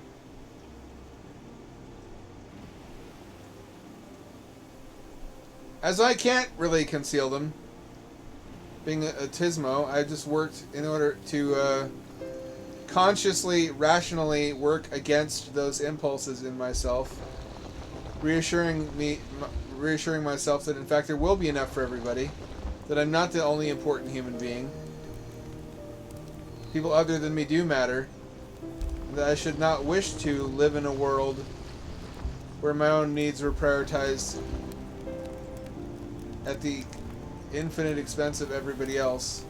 I would not want that, because to invoke Christian language, just because I've been reading about that lately, I'm sorry to do so, but they have a concept of changing your desires so that you no longer crave sin. It's not that you obey out of fear necessarily, but that you gradually transform your own personality so that what you crave is what's righteous, and you're a different person with different wants than who you were before. Which is a noble ideal if it was achievable. Ah, here we go.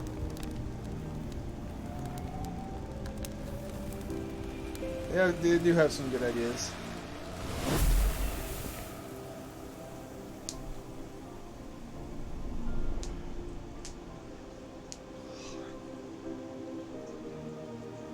We better... Have I been missing the staffs and monks for every other level until now on that little graph? That can't be true, can it? Otherwise I'll have to do another playthrough.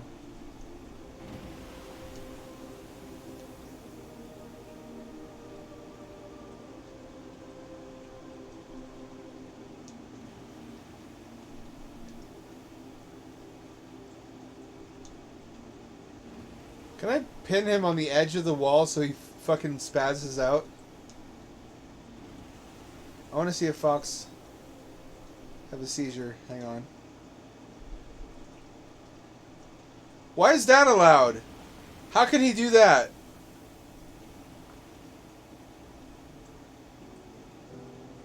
I want to see him like vibrate.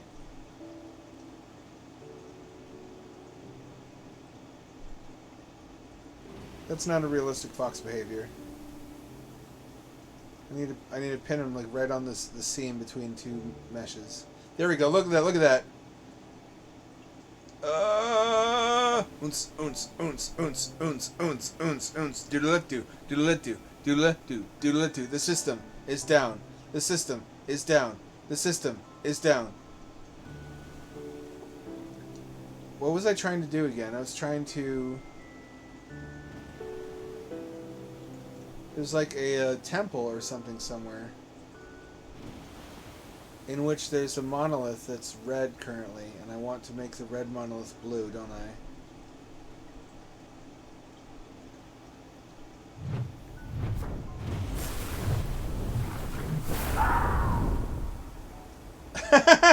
I'm sorry, fox screams are funny. They sound so terrified and forlorn. Just gonna scream like a human.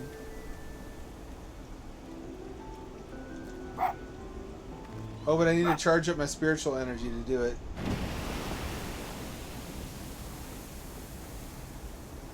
These are like the plasmids of this game.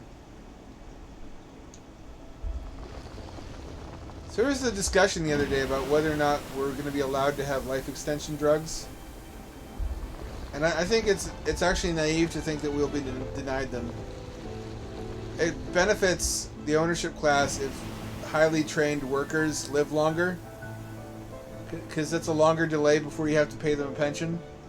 That's a longer delay before you have to train a new replacement.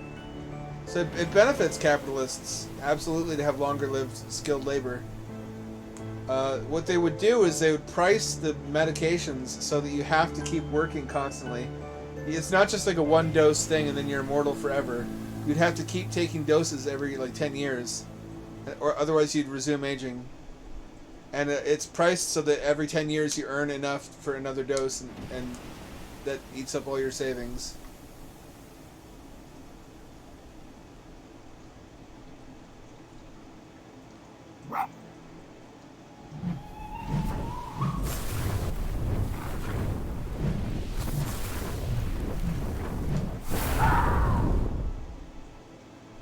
That doesn't work?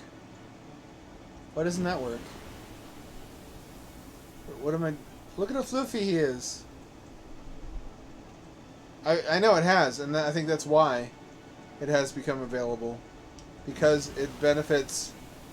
Under our current system with the labor protection laws we do have in place, and things like pensions and social security, it is advantageous for employers to have long-lived employees if they do skilled labor. Not so much if they don't. Oh, can I use this on the red monolith?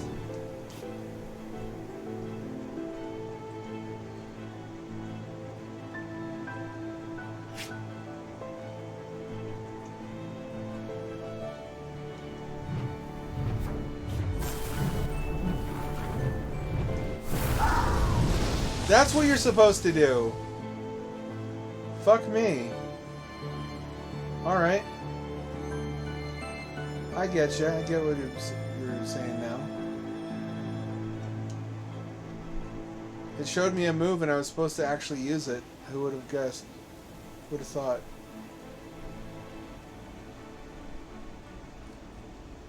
That just seems like a way to trap people into eternal servitude, though.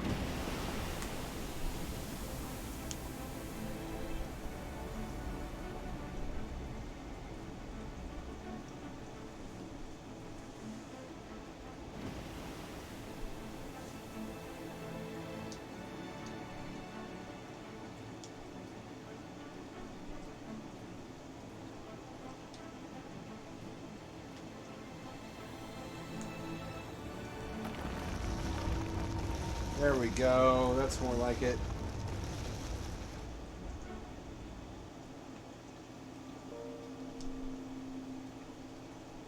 It's a new chapter. It is a new chapter.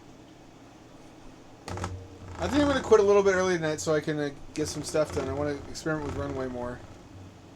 I think it's a good stopping point, and I want to render more video. I've already continued rendering video for debut. The first of my stories to be adapted using AI video to content for the channel. I still have to find the original voice actor and ask them if I have their permission to use their vocal performance. If not, then I have to use the tool to separate their voice from the background audio. And then I have to mask over it with an AI. Precisely. Nettist, you and I are on the same page, which is a nightmare. It's eternal life, but at what cost? It's just the cubicle farm vampire hell, but forever. Or at least until they can automate your job away, and then they take away your eternal life, and they live forever. So in the blink of an eye, from their perspective, you're a skeleton, even if you spend the rest of your life protesting.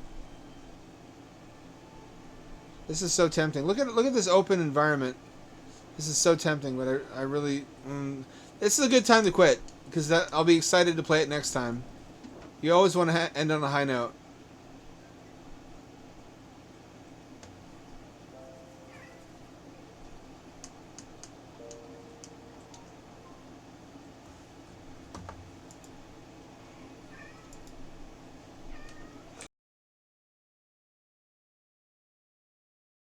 Oh, my cat's here.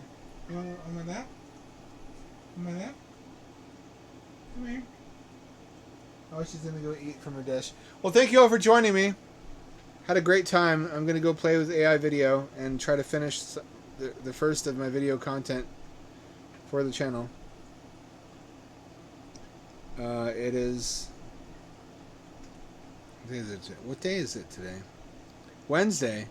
So get at me again on Friday. Same ham time, same ham channel. It's 7 o'clock p.m. West Coast time to 11 o'clock p.m. This is your friendly neighborhood handout signing off and returning you to your regularly scheduled sleepy time.